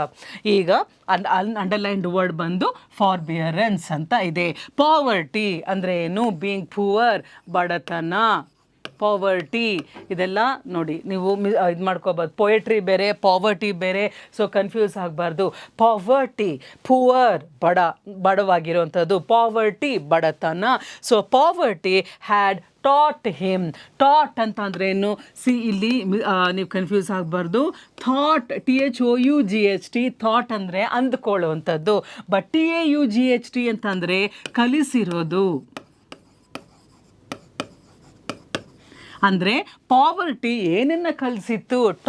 Thought ಅಲ್ಲ. Okay, so poverty had taught him. ಅವನಿಗೆ ಬಡತನ ಏನನ್ನ ಕಲಿಸಿತ್ತು ಅಂತ ಹೇಳಿದ್ರೆ ಫಾರ್ಬಿಯರೆನ್ಸನ್ನು ಕಲಿಸಿತ್ತು. ದಟ್ ಅಂದರೆ ಬೆಸ್ಟ್ ಟೀಚರ್ ಯಾವುದು? ಕಷ್ಟದಲ್ಲಿ ಇದ್ದಾಗ, ಬಡತನದಲ್ಲಿ ಇದ್ದಾಗ ನಾವು ಕಲಿಯುವಂಥ ಪಾಠಗಳು ಯಾವ್ದ್ಯಾವುದು, ಜೀವನ ನಮ್ಗೆ ಎಂತೆಂಥ ಪಾಠಗಳನ್ನ ಹೇಳ್ಕೊಡತ್ತೆ ಅಂತ ಹೇಳಿದಾಗ ಬೆಸ್ಟ್ ನಮ್ಗೆ ಪಾಠ ನಾವು ಕಲ್ತ್ಕೊಳ್ಳೋದು ಯಾವುದು ಅಂತ ಹೇಳಿದ್ರೆ ಫಾರ್ಬಿಯರೆನ್ಸ್. ಸೊ ಫಾರ್ಬಿಯರೆನ್ಸ್ ಅಂದರೆ ಏನು ಅಂತಂದರೆ ಡೆಫರೆನ್ಸ್. ಡಿಫ್ರೆನ್ಸ್ ಅಲ್ಲ, ಡಿಫ್ರೆನ್ಸ್ ಅಂದರೆ ವ್ಯತ್ಯಾಸ. ಡೆಫರೆನ್ಸ್ ಅಂದರೆ ಗೌರವ, ಮರ್ಯಾದೆ. All right, deference. ಈಗ ಬಡತನದಿಂದ ನಾವು ಅಂದರೆ ಮರ್ಯಾದೆನ ನಾವು ಬೆಸ್ಟ್ ಲೆಸನ್ ಆಗಿ ನಾವು ಕಲಿತೀವ. ಆಲೋಚನೆ ಮಾಡಿ. ಇಲ್ಲಿ ರೆಸ್ಪೆಕ್ಟ್, ಇಲ್ಲಿ ಗೌರವ, ರೆಸ್ಪೆಕ್ಟ್, ಕೈಂಡ್ನೆಸ್, ಪೇಷನ್ಸ್ ಅಂದರೆ ತಾಳ್ಮೆ, ಸಹನೆ. ಹಾಗಾಗಿ ಬಡತನದಲ್ಲಿ ಜೀವನವನ್ನು ಸಾಗಿಸಿದಾಗ ಆ ಜೀವನ ನಮಗೆ ಯಾವ ಪಾಠವನ್ನು ನಮಗೆ ಹೆಚ್ಚಾಗಿ ಹೇಳ್ಕೊಡುತ್ತೆ ಅಂದರೆ ಸಹಿಷ್ಣುತೆ. ಅಂದರೆ ಕಷ್ಟಗಳು ಬಂದಾಗ ಅದನ್ನು ಪೇಷಂಟಾಗಿ ನಾವು ಅದನ್ನು ಸಹಿಸ್ಕೊಂಡಿರೋವಂಥದ್ದು. ಸೊ ಪೇಷನ್ಸ್, ಫಾರ್ಬಿಯರೆನ್ಸ್ ಅಂದರೆ ತಾಳ್ಮೆ, ಸಹನೆ, ಸಹಿಷ್ಣುತೆ.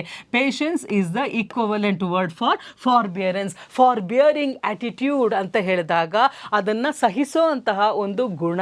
ದಟ್ ಅಂದರೆ ಇಂಥದ್ದೆಲ್ಲ ಬೇಕು. So she has got patience ಅನ್ನೋದಕ್ಕೂ ಶಿ ಹ್ಯಾಸ್ ಗಾಟ್ ಫಾರ್ಬಿಯರೆನ್ಸ್ ಅಂತ ಅಂದರೆ ಎಷ್ಟೇ ಕಷ್ಟಗಳು ಬಂದರೂ ಸಹ ಶಾಂತವಾಗಿ, ಸಮಾಧಾನವಾಗಿ, ತಾಳ್ಮೆಯಿಂದ ಇದ್ದರು ಅಂತ ಹೇಳಿದ್ರೆ that is called as forbearance. All right, so another new word that you have learnt today is forbearance. All right, ಇದೆಲ್ಲನೂ ಸಹ ಇರಬಹುದು ಅದರ ಜೊತೆಗೆ, ಬಟ್ ಅಂದರೆ ಅಲ್ಲಿ ದೊಡ್ಡದಾಗಿ ನಾವು ಕಲಿತಾ ಇರುವಂಥದ್ದು ಏನು? ಫಾರ್ಬಿಯರೆನ್ಸ್ ಮೀನ್ಸ್ ಪೇಷನ್ಸ್. ಆಲ್ ರೈಟ್, ತಾಳ್ಮೆ. Next one, he fancied himself as a public speaker but always spoke atrociously. He fancied himself ಅಂದ್ರೆ ಏನು? ಭ್ರಮೆ ಅಂದರೆ ಏನು? he fancied himself as a public speaker ಅಂದರೆ ನಾನು ಬಹಳ ಒಂದು ದೊಡ್ಡ ಮೇಧಾವಿ, ಪಬ್ಲಿಕ್ ಪ್ಲ್ಯಾಟ್ಫಾರ್ಮ್ ಸ್ಟೇಜಲ್ಲಿ ಹೋಗಿ ಮಾತಾಡಿದ್ರೆ ನಾನು ಒಬ್ಬ ದೊಡ್ಡ ಒಳ್ಳೆ ಸ್ಪೀಕರ್ ಅಂತ ಹೇಳಿ ಅವನು ಅಂದ್ಕೊಂಡಿದ್ದ. Assumed, fancied, imagined himself to be a very good public speaker. But when he came on to the stage ಅಂತ ಹೇಳಿದಾಗ but always he spoke atrociously. ಅಂದರೆ ಎಷ್ಟು ಕೆಟ್ಟದಾಗಿ ಆ ಭಾಷಣ ಇತ್ತು ಅಂತ ಹೇಳಿದ್ರೆ ಅವನು ಅಂದ್ಕೊಂಡಿದ್ದೇನು ಅಂತ ಅಂದರೆ ನಾನು ಬಹಳ ಒಂದು ದೊಡ್ಡ ಸ್ಪೀಕರ್, ಮೇಧಾವಿ, ನಾನು ಭಾಷಣಕಾರ ಅಂತ ಹೇಳಿ ಅಂದ್ಕೊಂಡಿದ್ದ. ಬಟ್ ಜನ ಏನಂತಿದ್ರು? But always spoke atrociously. ಅಂದ್ರೆ ಏನು? ಬಟ್ ಅಂತ ಹೇಳೋದೇನು ಅಂದರೆ, ಬಟ್ ಅಂದರೆ ಕಾಂಟ್ರಾಸ್ಟ್ ತೋರಿಸುತ್ತೆ. ಅವನು ಅಂದ್ಕೊಂಡಿದ್ದೇನು? I am the best speaker ಅಂತ ಹೇಳಿ. ಆದರೆ ಸತ್ಯ ಏನು? He spoke atrociously. So what is the meaning of atrocious ಅಂತ ಹೇಳಿದ್ರೆ ಬ್ಯಾಡ್ಲಿನ, ಕಾಶಿಯಸ್ಲಿನ, ಕ್ರೂಯಲ್ಲಿನ, ವೈಲೆಂಟ್ಲಿನ. ಈಗ ಇದರ ಅರ್ಥಗಳೇನು? ಬ್ಯಾಡ್ಲಿ ಅಂದರೆ ಕೆಟ್ಟದಾಗಿ ಮಾತಾಡ್ತಿದ್ದ ಅಂತ, ಕಾಶಿಯಸ್ಲಿ ಅಂದ್ರೇನು? ಬಹಳ ಹುಷಾರಾಗಿ ಆಲೋಚನೆ ಮಾಡಿ ಮಾತಾಡ್ತಾ ಇದ್ದ, ಗಾರ್ಡೆಡ್ ಆಗಿ ಮಾತಾಡ್ತಿದ್ದ ಅಂತ. ಕ್ರೂಯಲ್ ಅಂತ ಅಂದರೆ ಬಹಳ ಕನಿಕರ ಇಲ್ಲದೆ ಮಾತಾಡ್ತಿದ್ದ ಅಂತ. ವೈಲೆಂಟ್ಲಿ ಅಂತ ಅಂದರೆ ಅಟ್ಯಾಕಿಂಗ್ ಆಗಿ ಮಾತಾಡ್ತಿದ್ದ ಅಂತ ಹೇಳಿ. ಈಗ ಇದರಲ್ಲಿ ಯಾವುದು ಸರಿಯಾದ ಆಪ್ಷನ್ ಅಂತ ಹೇಳಿದ್ರೆ ಬ್ಯಾಡ್ಲಿ. ಸೊ ಹಿ ಸ್ಪೋಕ್ ಅಟ್ರಾಶಿಯಸ್ ಅಂದರೆ ಕೇಳೋಕ್ಕಾಗೋದಿಲ್ಲ, ಅಷ್ಟು ಕೆಟ್ಟದಾಗಿ ಮಾತಾಡ್ತಾ ಇದ್ದ. ಇನ್ನೇನು ಕ್ರೂಯಲ್, ಭಾಷಣದಲ್ಲಿ ಕ್ರೂಯಲ್ಟಿ ಅದೆಲ್ಲ ಏನು ಬರೋಲ್ಲ. ವೈಲೆಂಟ್ಲಿ ಅನ್ನೋದು ಸಹ ಇಲ್ಲ. Cautiously no, it won't relate. So ಹಾಗಾಗಿ ಅವನು ಅಂದ್ಕೊಂಡಿದ್ದಕ್ಕೂ ಅಲ್ಲಿ ಆಗ್ತಾ ಇರೋದಕ್ಕೂ he is a bad speaker. Okay, because he spoke so atrociously ಅಂತ ಹೇಳಿದಾಗ badly may be the right option. So atrociously, another new word that you are learning. So ಇದೆಲ್ಲ ನಿಮಗೆ ಎಕ್ಸಾಮಿಗೆ ಬಂದಾಗ ನಾವು ಇದನ್ನು ಓದಲಿಲ್ಲ, ನಮ್ಗೆ ಯಾರೂ ಹೇಳ್ಕೊಟ್ಟಿಲ್ಲ, ನಾವು ಇದನ್ನೆಲ್ಲ ಟೆಕ್ಸ್ಟ್ ಬುಕ್ಸಲ್ಲಿ ಓದಿಲ್ಲ, ಎಕ್ಸಸೈಸ್ ಮಾಡಿಲ್ಲ ಅಂತ ರೀಸನ್ಸ್ ಬೇಡ. ಸೊ ಈಗ ನಾವು ಇರೋವಂಥ ಸಿಚುವೇಷನಲ್ಲಿ ಯಾರು ಹೇಳ್ಕೊಟ್ರು, ನಮ್ಮ ಹಿನ್ನೆಲೆ ಏನಿತ್ತು ಯಾರೂ ಕೇಳ್ತಾ ಇಲ್ಲ. What is your present position? ಈಗ ನಿಮ್ಮ ತಯಾರಿ ಎಷ್ಟಿದೆ? ನೀವು ಅದಕ್ಕೆ ತಯಾರಿ ಮಾಡ್ಕೋಬೇಕು. ಹಿಂದೆದೆಲ್ಲ ಇಲ್ಲ ಅಂತ ಹೇಳಿದಾಗ it is time for you to step up and see that you learn all these words. ಈಗಲೂ ಏನು ಕಾಲ ಮಿಂಚಿಲ್ಲ. So now you have to start understanding and practising these words. All right. So ಹಾಗಾಗಿ ಅಟ್ರಾಶಿಯಸ್ ಪ್ರೊನೌನ್ಸಿಯೇಷನನ್ನು ನೋಡಿ ನೀವು. Atrocious means something which can't be heard, which cannot be taken. Okay, something which is very very bad ಅಂತ ಅನ್ನೋವಾಗ that is called as atrocity. Okay, then next one.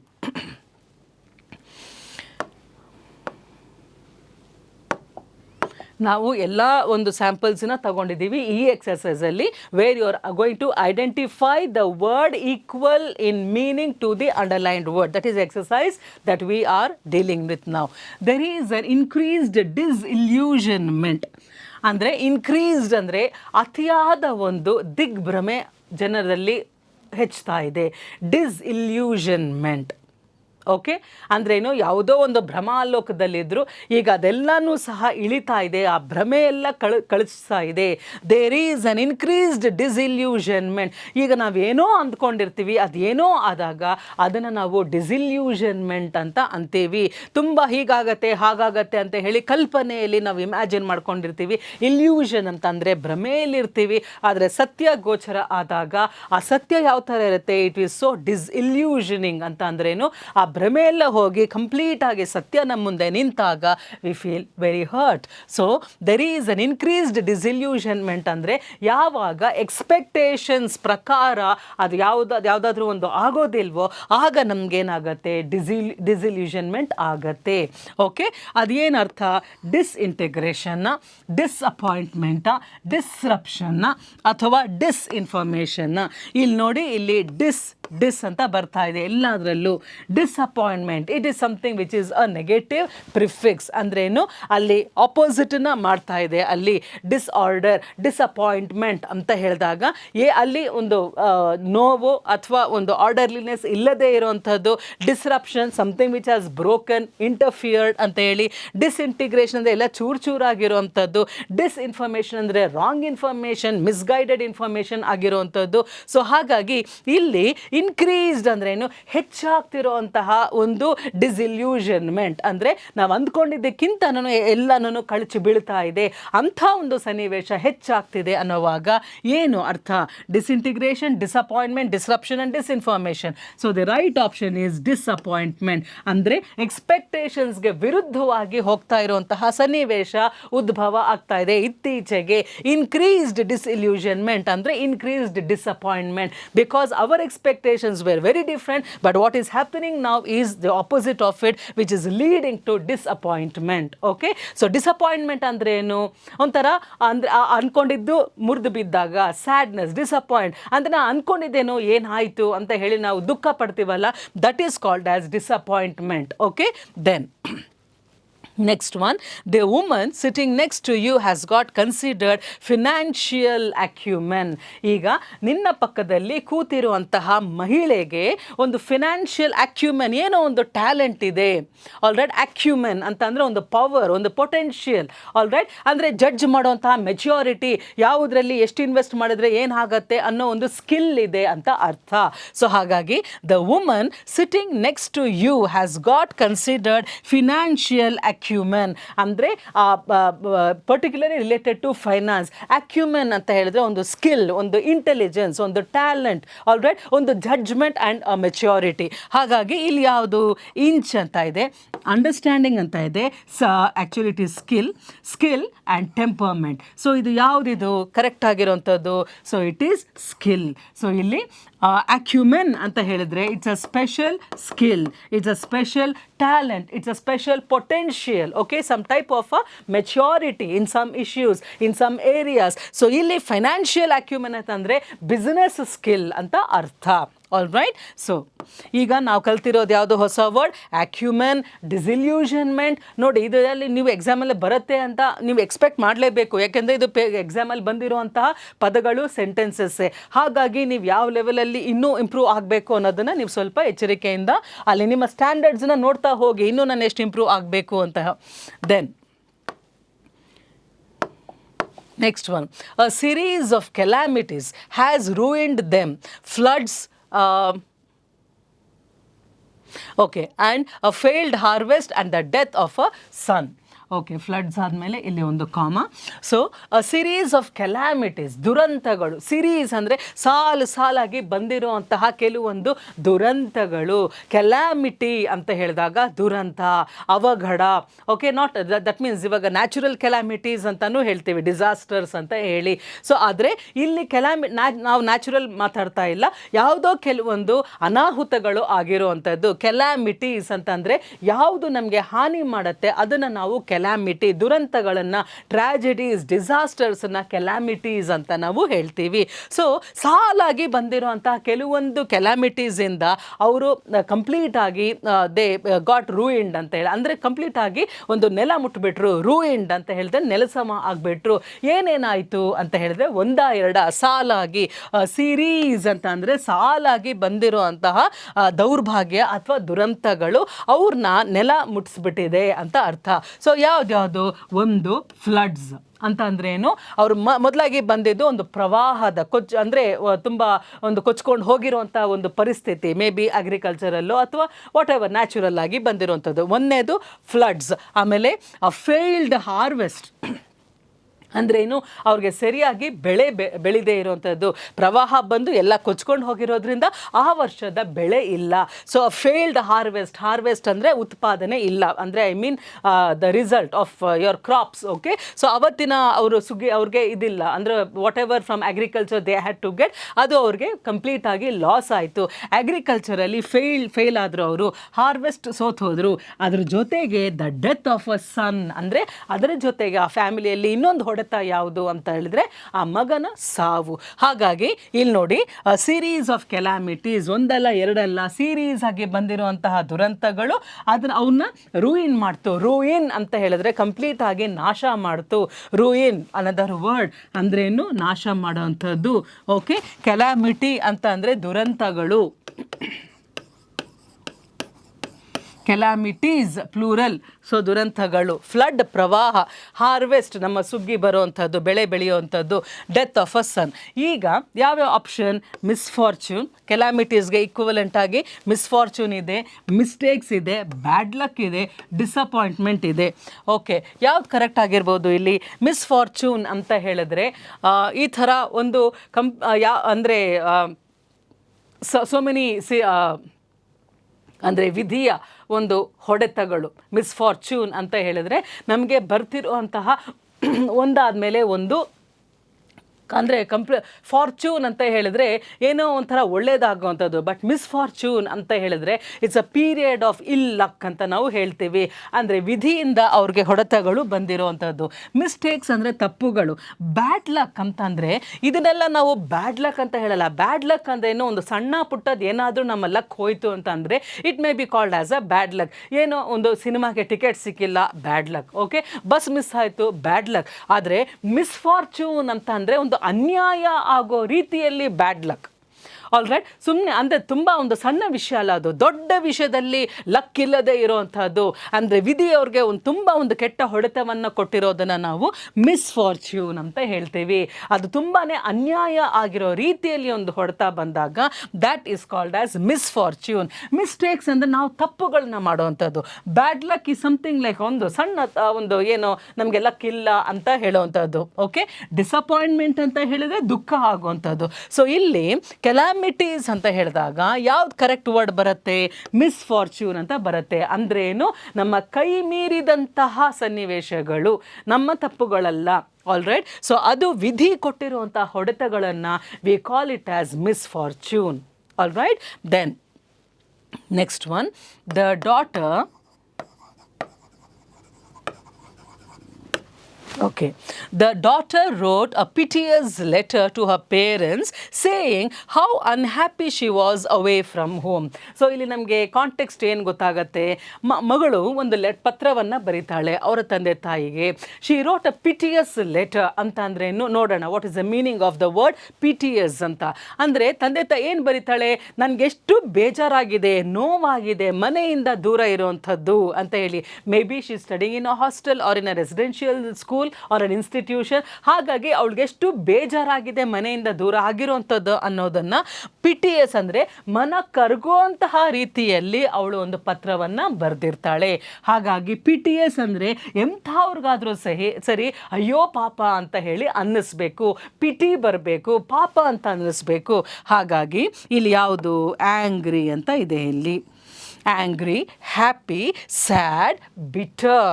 So ಯಾವ್ದು ನಾವು ತಗೊಳ್ಬೇಕಿಲ್ಲಿ? ಕೋಪನ. ಪಿಟಿಯಸ್ letter ಅಂದರೆ ಕೋಪ. ಹ್ಯಾಪಿ, ಸಂತೋಷವಾದ ಲೆಟರ್ನ ನಾನು ಮನೆಯಿಂದ ದೂರ ಇದ್ದೀನಿ ಅಂತ ಹೇಳಿ ನೋ. Sad, S. ಪಿಟಿಯಸ್ ಅಂತ ಅಂದರೆ ಸ್ಯಾಡ್, ಕಹಿಯಾದ ಲೆಟರ್ ಅಲ್ಲ, ಸ್ಯಾಡ್, ದುಃಖದಿಂದ ತುಂಬಿರುವಂತಹ ಒಂದು ಪತ್ರ. ನಾನು ಎಷ್ಟು ನಿಮ್ಮನ್ನೆಲ್ಲ ಮಿಸ್ ಮಾಡ್ಕೊಳ್ತಾ ಇದ್ದೀನಿ ಅಂತ ಹೇಳಿ ಮಗಳು ತಂದೆ ತಾಯಿಗಳಿಗೆ ಬರೆದಿರುವಂತಹ ಪತ್ರ. So it was a piteous letter, ಅಂದರೆ ಅವ್ರಿಗೆ ನ್ಯಾಚುರಲ್ ಆಗಿ ಕಣ್ಣೀರು ತರಿಸುವಂತಹ ಪತ್ರ ಅದು. Okay, so which are the words that we have learned today?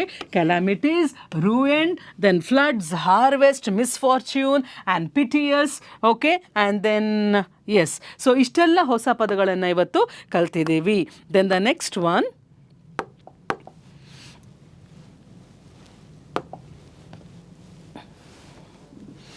next in the film he plays a spy whose mission is to confirm the verity of a secret military document. ಸರಿ, in this film, ಈಗ ಆ ಫಿಲ್ಮಲ್ಲಿ ಆ ಪಾತ್ರ ಏನು ಅಂತ ಹೇಳಿದ್ರೆ, ಅವನ ಪಾತ್ರ ಹೀ ಪ್ಲೇಸ್ ಅ ಸ್ಪೈ. ಅವನದು ಒಬ್ಬ ಸ್ಪೈಯಿಂಗ್ ಅಂತ ಹೇಳಿದ್ರೆ ಡಿಟೆಕ್ಟಿವಿನ ಕೆಲಸ. ಓಕೆ, ಗೂಢಾಚಾರ್ಯ ಕೆಲಸ. Spy, an official detective. Okay, is a spy.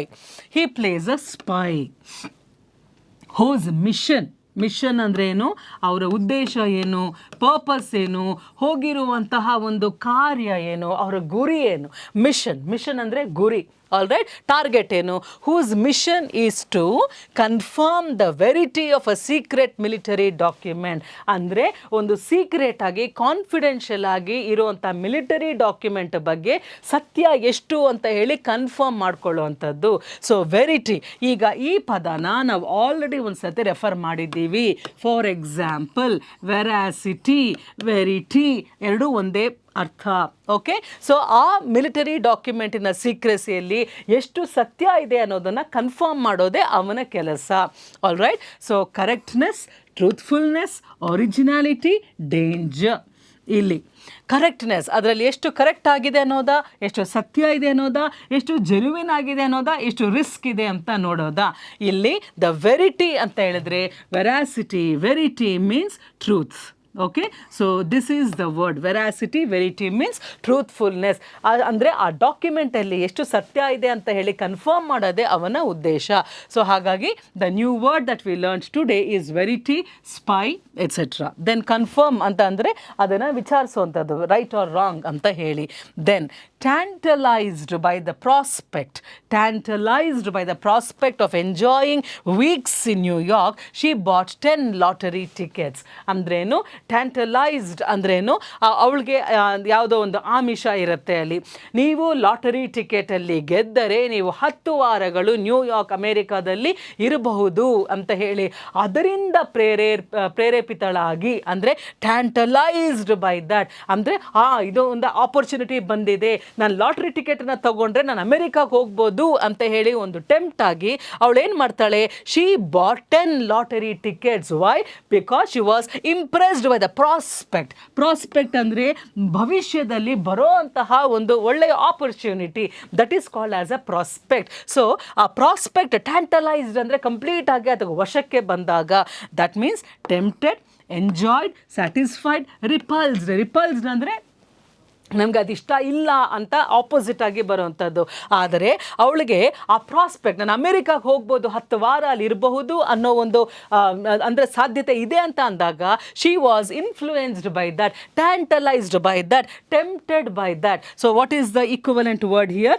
ಟ್ಯಾಂಟಲೈಸ್ಡ್ means tempted. So tempted by the prospect ಅಂದರೆ ಹೀಗಿರ್ಬೋದು, ಹಾಗಿರ್ಬೋದು, ಅಮೆರಿಕಾದಲ್ಲಿ 10 ವಾರ ಇರ್ಬೋದು ಅಂತ ಹೇಳಿ ಒಂದು ಕಲ್ಪನೆ ಮಾಡಿಕೊಂಡು, she purchased, bought 10 lottery tickets. Okay, so ಇಲ್ಲಿ ಎಂಜಾಯ್ಡ್, ಸ್ಯಾಟಿಸ್ಫೈಡ್ ಯಾವುದೂ ಸೂಟ್ ಆಗಲ್ಲ. It is tempted. That means what? She was, that means ಅದು ಅವಳನ್ನ ಇನ್ಸ್ಟಿಗೇಟ್ ಮಾಡ್ತು, ತಗೋ ಅಂತ ಹೇಳಿ ಪ್ರೇರೇಪಿಸ್ತು. ಹಾಗಾಗಿ tantalised means tempted. All right, so tantalised is a new word for you, please remember that. So ಅದೊಂದಾಯಿತು. Next one, the Indian hockey team was humiliated when it lost to Argentina. Now we are talking about a match between two nations. Illi Indian hockey team, it was humiliated andre avamanitaradaru when it lost to Argentina. Argentina ದೇಶದ ವಿರುದ್ಧ Indian ಹಾಕಿ team ಸೋತಾಗ ಅದೊಂದು ಅವಮಾನಕರವಾದ ಸಂಗತಿ. ಹ್ಯುಮಿಲಿಯೇಟೆಡ್ ಅಂತ ಅಂದ್ರೇನು? Insulted. It was something like a shame, disgrace. ಇದೆಲ್ಲ equivalent ಪದಗಳು. Okay, Shem, ಡಿಸ್ಗ್ರೇಸ್, insult, ಹ್ಯುಮಿಲಿಯೇಟೆಡ್ ಇದೆಲ್ಲ ಒಂದೇ ಅರ್ಥ. ಹಾಗಾಗಿ ಇಂಡಿಯನ್ ಹಾಕಿ ಟೀಮ್ಗೆ ಅದೊಂದು ಅವಮಾನ. ಸೊ ಯಾವ ವರ್ಡ್ ಕರೆಕ್ಟ್ ಆಗಿರುತ್ತೆ? ಅರ್ಜೆಂಟಿನಾ ಬಂದು it is one of the nations. All right. Then shocked, ಹ್ಯುಮಿಲಿಯೇಟೆಡ್ಗೆ equivalent shocked, criticised, put to test ಅಥವಾ ಪುಟ್ ಟು ಶೇಮ್. ಯಾವುದು? Shocked the team was shocked when it lost to Argentina. No. Humiliated ಅಂದರೆ ಅವಮಾನ ಆಗಿರೋವಂಥದ್ದು, out of face ಆಗಿರೋವಂಥದ್ದು. Criticised ಅಂತ ಅಂದರೆ ಅದನ್ನು ಒಂಥರ ವಿಮರ್ಶೆಗೆ ಒಳಪಟ್ಟಿರೋವಂಥದ್ದು. ಪುಟ್ ಟು ಟೆಸ್ಟ್ ಅಂದರೆ ಪರೀಕ್ಷೆಗೆ ಒಳಪಟ್ಟಿರೋವಂಥದ್ದು. ಪುಟ್ ಟು ಶೇಮ್ ಅಂದರೆ ಅವಮಾನ ಆಗಿರೋವಂಥದ್ದು. ಸೊ ಇಲ್ಲಿ ನಿಮಗೆ ಗೊತ್ತಿರೋ ಹಾಗೆ ಹ್ಯುಮಿಲಿಯೇಟ್ ಅಂದರೆ to be insulted, to be put to shame, ಅಲ್ಲಿ ಒಂಥರ ಅವಮಾನ ಆಗಿರೋವಂಥದ್ದು. So this is the right option. Humiliation means insult ಅಥವಾ to lose shame. Okay, to be shameful. Then he is very inquisitive.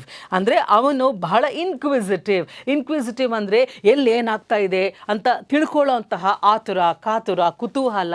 This is called as inquisitiveness. Inquisitive ಅಂತ ಹೇಳಿದ್ರೆ ಯಾರೋ ಏನೋ ಹೇಳಿದ್ರು ಅಂತ ಹೇಳಿ ನಾನು ಎಲ್ಲೋ ಒಪ್ಕೊಳ್ಳಲ್ಲ. So I start being curious, I start to question, ಯಾಕೆ ಏನು ಅಂತ ಹೇಳಿ ಹುಡುಕ್ತೀನಲ್ಲ ಅದಕ್ಕೆ ಉತ್ತರಗಳನ್ನು, ಅದನ್ನು ನಾವು ಇನ್ಕ್ವಿಸಿಟಿವ್ ನೇಚರ್ ಅಂತ ಹೇಳ್ತೀವಿ. ಶಿರೂಡ್ ಅಂತ ಹೇಳಿದ್ರೆ ಬಹಳ ಡಿಪ್ಲೊಮ್ಯಾಟಿಕ್, ಕೇರ್ಫುಲ್ ಆಗಿ ಆ ಕಡೆ ಈ ಕಡೆ ಬ್ಯಾಲೆನ್ಸ್ ಮಾಡೋವಂಥದ್ದನ್ನು ಶಿರೂಡ್ ಅಂತ ಹೇಳ್ತೀವಿ. ಆಂಕ್ಷಿಯಸ್ ಅಂದರೆ ಆತಂಕ.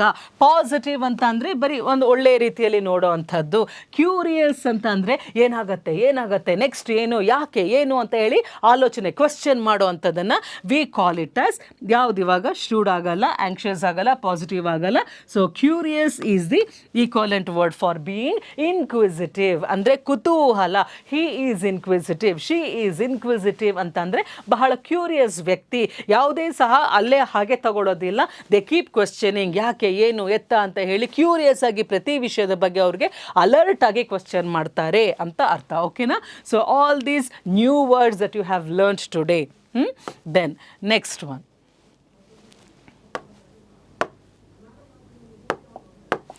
The attendant behaved rather in a servile manner with his officer. The attendant behaved. ಈಗ ಒಬ್ಬ ಅಟೆಂಡೆಂಟ್ ಅಂತ ಅಂದರೆ ಇಲ್ಲಿ ನಮ್ಮ ಸಿಸ್ಟಮಲ್ಲಿ ಹೈರಾರ್ಕಿ ಇರುತ್ತೆ. ದೊಡ್ಡವರು, ನೆಕ್ಸ್ಟ್ ಲೆವೆಲ್ ಅಂತ ಹೇಳಿ ಆ ಆರ್ಡರ್ ಆಫ್ ಪವರ್ ಇರುತ್ತೆ ಅಲ್ವಾ.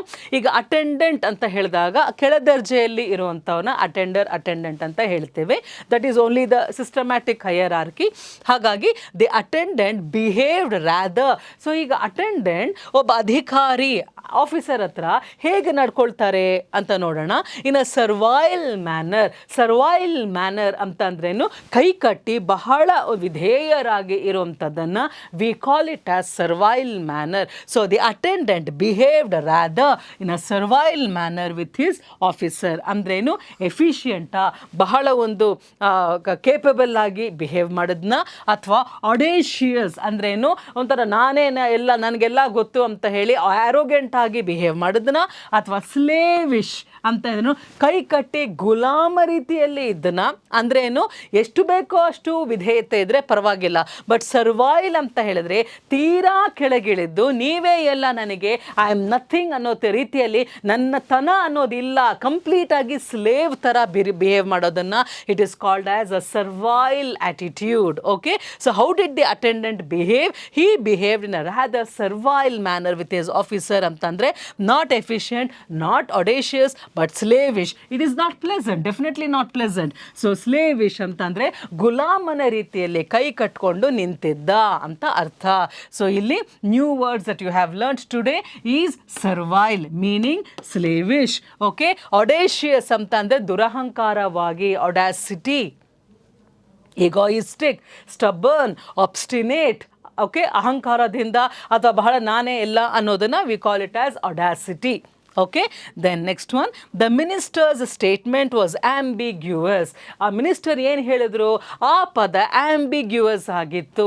ಆಂಬಿಗ್ಯೂಯಸ್ ಅಂತ ಹೇಳಿದ್ರೆ ಅಸ್ಪಷ್ಟವಾಗಿತ್ತು, ಯಾವುದು ಸಹ ಕರೆಕ್ಟಾಗಿ ಇದೆ ಅಂತ ಹೇಳಿ ತೋರಿಸ್ತಾ ಇರಲಿಲ್ಲ. ಹೀಗೋ ಹಾಗೋ, ಅದು ಇರ್ಬೋದು ಇದು ಇರ್ಬೋದು ಅನ್ನೋ ರೀತಿಯಲ್ಲಿ ಅವರ ವಾಕ್ಯ ಇತ್ತು ಅಂತ. So the minister statement was ambiguous. Ambi ಅಂತ ಅಂದರೆ ಮಧ್ಯದಲ್ಲಿ, ಈ ಕಡೆನೂ ಅಲ್ಲ ಆ ಕಡೆನೂ ಅಲ್ಲ. So that is called a something is confusing, not clear at all. So of great significance ಅರ್ಥನ ಅಂದರೆ ತುಂಬ ಮುಖ್ಯವಾದದ್ದು ಅಂತಾನೆ. ಇಟ್ ವಾಸ್ ಆಂಬಿಗ್ಯೂಸ್ ಅಂತ ಅಂದರೆ, ಸಿಗ್ನಿಫಿಕೆನ್ಸ್ ಅಂತ ಅಂದರೆ ಇಂಪಾರ್ಟೆನ್ಸ್, ಬಹಳ ಮುಖ್ಯವಾದದ್ದು, ಬಹಳ ಮಹತ್ತರವಾದದ್ದು ಅಂತ ಅರ್ಥನ ಅಲ್ಲಿ. ಅಥವಾ ಆಫ್ ಡೌಟ್ಫುಲ್ ಮೀನಿಂಗ್ ಅಂದರೆ ಸರಿಯಾಗಿ ಅರ್ಥ ಕೊಡದೇ ಇರುವಂಥದ್ದು, ಯಾವ ಥರ ಬೇಕಾದರೂ ಅರ್ಥ ತಗೊಳ್ಬೋದು ಅವ್ರು ಹೇಳಿದ್ದನ್ನು, ಆ ಥರನ, ಅಥವಾ ಮೀನಿಂಗ್ಫುಲ್ಲ ಅಥವಾ ಜಾಯ್ಫುಲ್ಲ. ಯಾವ ಪದ ಆಂಬಿಗ್ಯೂಯಸ್ಗೆ ಸೂಟ್ ಆಗುತ್ತೆ ಅಂದರೆ ಆಫ್ ಡೌಟ್ಫುಲ್ ಮೀನಿಂಗ್, ಅಂದರೆ ಅರ್ಥವನ್ನು ಸ್ಪಷ್ಟವಾಗಿ ಕೊಡದೇ ಇರುವಂಥದ್ದು. The minister statement was doubtful in meaning, it was ambiguous in meaning ಅನ್ನೋದು ಕರೆಕ್ಟ್ ಆದ ಅರ್ಥ. Okay, so servile, audacious, ambiguous, then significance, doubtful ಅಂತ ಅಂದರೆ ಡೌಟ್ ಬರೋವಂಥ ರೀತಿಯಲ್ಲಿ. ನಾವು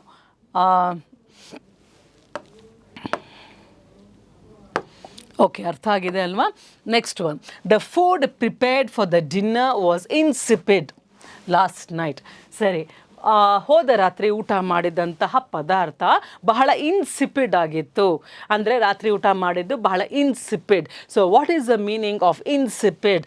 the food prepared for dinner was insipid last night ಅಂದರೆ ಕಳೆದ ರಾತ್ರಿ ಊಟ ಮಾಡಿದ್ದು ಇಟ್ ವಾಸ್ ವೆರಿ ಇನ್ಸಿಪಿಡ್. ಅಂದರೆ ಸ್ಪೈಸಿನ, ಟೇಸ್ಟ್ಲೆಸ್ಸ, ಸವರ, ರೆಲಿಶಿಂಗ. ಈಗ ಸ್ಪೈಸಿ ಅಂತ ಹೇಳಿದಾಗ ತುಂಬ ಉಪ್ಪು ಖಾರ ಎಲ್ಲ ಜಾಸ್ತಿ ಆಗಿ, ಮಸಾಲೆ ಎಲ್ಲ ಜಾಸ್ತಿ ಆಗಿರುವಂಥದ್ದನ್ನು we call it as hot and spicy. Then tasteless ಅಂತ ಹೇಳಿದರೆ ಏನೂ ಇರಲಿಲ್ಲ, ಉಪ್ಪು ಖಾರ ಏನೂ ಇರಲಿಲ್ಲ ಅದರಲ್ಲಿ. ಸವರ್ ಹುಳಿಯಾಗಿತ್ತಾ, ಅಥವಾ ರೆಲಿಶಿಂಗ್ ಭಾಳ ಟೇಸ್ಟಿಯಾಗಿತ್ತಾ, ಖುಷಿಯಾಗಿ ಊಟ ಮಾಡೋ ಥರ ಇತ್ತಾ ಅಂತ ಕೇಳ್ತಾ ಇರೋದು. ಇಟ್ ವಾಸ್ ಇನ್ಸಿಪಿಡ್ ಅಂತ ಹೇಳಿದ್ರೆ it was tasteless. So sipid means taste, insipid ಅಂದರೆ ಟೇಸ್ಟ್ಲೆಸ್. ಓಕೆ, ಏನೂ ಇರಲಿಲ್ಲ, ಅದು ಸಪ್ಪೆ ಆಗಿತ್ತು. ಇನ್ಸಿಪಿಡ್ ಅಂದರೆ ಸಪ್ಪೆ ಆಗಿರುವಂಥದ್ದು, ಟೇಸ್ಟ್ಲೆಸ್ ಅಂತ ಅರ್ಥ. ಸೊ ದ ಈಕ್ವಲೆಂಟ್ ಫಾರ್ ಇನ್ಸಿಪಿಡ್, ಸಪ್ಪೆ ಆಗಿರುವಂತಹ ಊಟ ಅಂದರೆ ಟೇಸ್ಟ್ಲೆಸ್ ಫುಡ್. ಸವರ್ ಹುಳಿ, ಸ್ಪೈಸಿ ಬಹಳ ಮಸಾಲೆ ಇರೋವಂಥದ್ದು.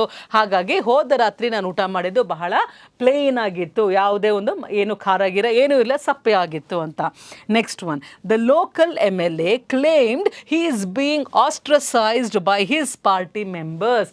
ಸೊ ಲೋಕಲ್ MLA ಅವರು ಏನು ಹೇಳಿಕೊಂಡ್ರು ಅಂತ ಹೇಳಿದ್ರೆ, ನನ್ನ ಪಾರ್ಟಿಯವರು ನನ್ನನ್ನು ತ್ಯಜಿಸಿ ಬಿಟ್ಟಿದ್ದಾರೆ. ಆಸ್ಟ್ರಸೈಸ್ಡ್ ಮೀನ್ಸ್ ಗಿವನ್ ಅಪ್, ಅವ್ರು ನನ್ನನ್ನು ಬಿಟ್ಟಾಕಿದ್ದಾರೆ ಅಂತ ಅರ್ಥ. ಆಸ್ಟ್ರಸೈಸ್ಡ್ ಮೀನ್ಸ್ ಹೊರಗೆ ಹಾಕಿರೋ ಅಂಥದ್ದು. So that is the meaning for ostracised. Okay, by his party members ಅಂದರೆ ಏನರ್ಥ? ಇನ್ಕ್ಲೂಡೆಡ್ ಅಂದರೆ ಸೇರಿಸ್ಕೊಳ್ಳೋ ಅಂಥದ್ದು, ಎಕ್ಸ್ಕ್ಲೂಡೆಡ್ ಅಂದರೆ ಹೊರಗೆ ಹಾಕಿರೋ ಅಂಥದ್ದು, ರಿಮೂವ್ಡ್ ಅಂದರೆ ತೆಗೆದಿರೋ ಅಂಥದ್ದು, ಡಿಬಾರ್ಡ್ ಅಂತ ಅಂದರೆ ಕಿತ್ತು ಹಾಕಿರೋ ಅಂಥದ್ದು. Okay, sent off totally. ಈಗ ಯಾವ್ದು ಕರೆಕ್ಟ್ ಇಲ್ಲಿ?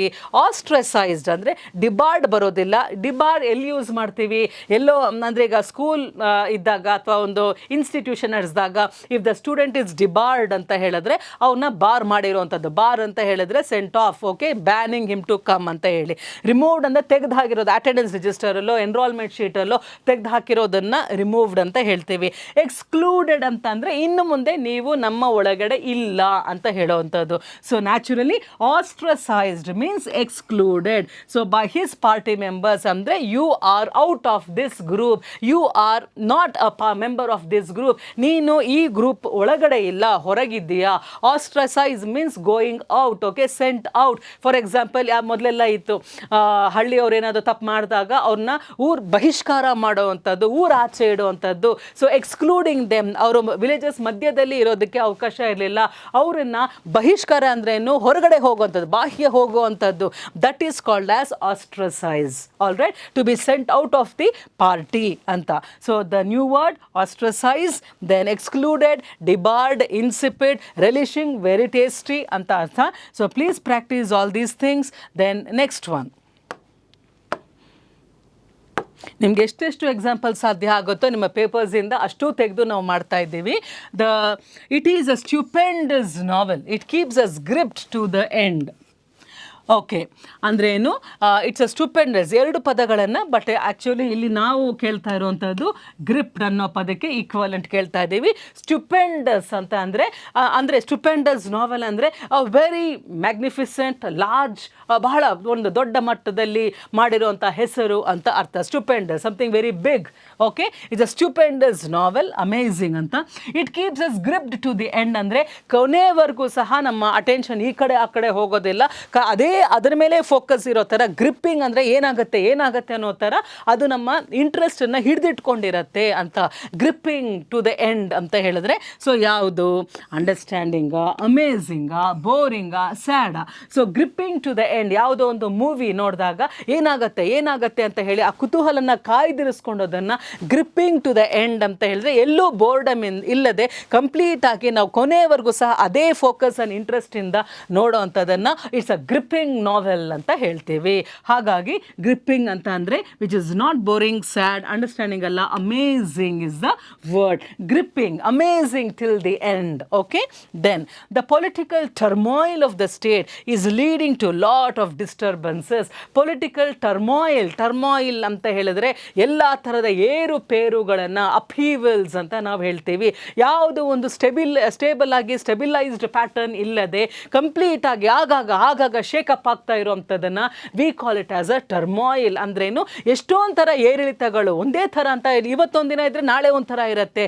That is called as complete confusion, complete chaos ಅಂತ ನಾವು ಹೇಳ್ತೀವಿ. ಆ ಟರ್ಮಾಯಿಲ್ ಅಂದ್ರೇನು, ಆ ಒಂಥರ ಕಲುಷಿತ ಅಂದರೆ ಏನು, ಕಂಪ್ಲೀಟ್ ಆಗಿ ಮಿಕ್ಸಪ್ ಆಗಿರೋವಂಥದ್ದು, ಕ್ಲಾರಿಟಿನೇ ಇಲ್ಲ, ಕಂಪ್ಲೀಟ್ ಕನ್ಫ್ಯೂಷನನ್ನು ನಾವು ಟರ್ಮಾಯಿಲ್ ಅಂತ ಹೇಳ್ತೀವಿ. ಸೊ ದ ಪೊಲಿಟಿಕಲ್ ಟರ್ಮಾಯಿಲ್, ರಾಜಕೀಯದ ಒಂದು ಅಪೀವಲ್ಸ್ ಅಥವಾ ಟರ್ಮಾಯಿಲನ್ನು it is leading to lot of disturbances. ಈ ರೀತಿ ಕನ್ಫ್ಯೂಷನ್ಸ್ ಪಾಲಿಟಿಕ್ಸಲ್ಲಿ ಇರೋದ್ರಿಂದ ಅಲ್ಲಿ ಸ್ಟೇಟ್ ಸಫರ್ ಆಗ್ತಾ ಇದೆ, ಅದರಲ್ಲಿ ಎಷ್ಟೊಂದು ಥರ ಒಂದು ತೊಂದರೆಗಳಾಗ್ತಾ ಇದೆ. So what is the other meaning for turmoil? ಏರಿಳಿತಗಳು ಅಥವಾ ಯಾವುದೇ ಒಂದು ಸ್ಪಷ್ಟತೆ ಇಲ್ಲದೆ ಕಂಪ್ಲೀಟ್ ಆಗಿ ಎಲ್ಲ ಎತ್ತೆತ್ತಿ ಹಾಕ್ತಾ ಇರುವಂಥದ್ದು turmoil, confusion. Okay, so it is disorder, it is storm, conflict, quarrel. ಈಗ disorder, the political turmoil, the political storm ಅಂತ ಹೇಳಿದರೆ ಬಿರುಗಾಳಿ. ಡಿಸಾರ್ಡರ್ ಅಂತ ಅಂದರೆ ಎಲ್ಲೂ ಏನು ಒಂಥರ ವ್ಯವಸ್ಥೆನೇ ಇಲ್ಲದೆ ಇರುವಂಥದ್ದು ಟರ್ಮಾಯಿಲ್. ಕಾನ್ಫ್ಲಿಕ್ಟ್ ಅಂದರೆ ಜಗಳ. ದೆನ್ ಕ್ವಾರಲ್ ಅಂತ ಅಂದರೆ ಸಣ್ಣದಾದ ಒಂದು ಮಾತುಕತೆ, ಜಗಳ, ವಿರಸ ಅಂತ ಅರ್ಥ.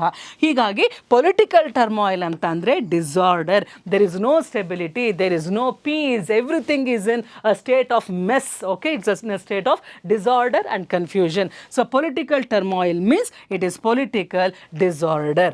ಓಕೆ, ಕಾನ್ಫ್ಲಿಕ್ಟ್ ಅಂತಂದರೆ ವಿರುದ್ಧವಾದ ಒಂದು ಅಭಿಪ್ರಾಯಗಳು ಅಥವಾ ಜಗಳ ಇರಬಹುದು. So new words that you have learn: stupendous, novel ಅಂದರೆ ಕಾದಂಬರಿ. ದೆನ್ ಗ್ರಿಪ್ಡ್ ಅಂತ ಅಂದರೆ ಹಿಡಿದಿಟ್ಕೊಳ್ಳಿ ಇರುವಂಥದ್ದು. And amazing, something which is wonderful. Then turmoil, confusion of events. And disturbances ಅಂತ ಹೇಳಿದಾಗ something which is like a trouble. Disorder, storm ಅಂದರೆ ಬಿರುಗಾಳಿ, conflict, quarrel. So these are all the new words that you have learnt in this slide. Next one. He is a very vicious person. Okay, vicious person, wise. The root word ಏನು, wise ಅಂದರೆ ಕೆಟ್ಟತನ, ಕೆಟ್ಟದ್ದು ಇರೋವಂಥ ಕಡೆ we call it as wise.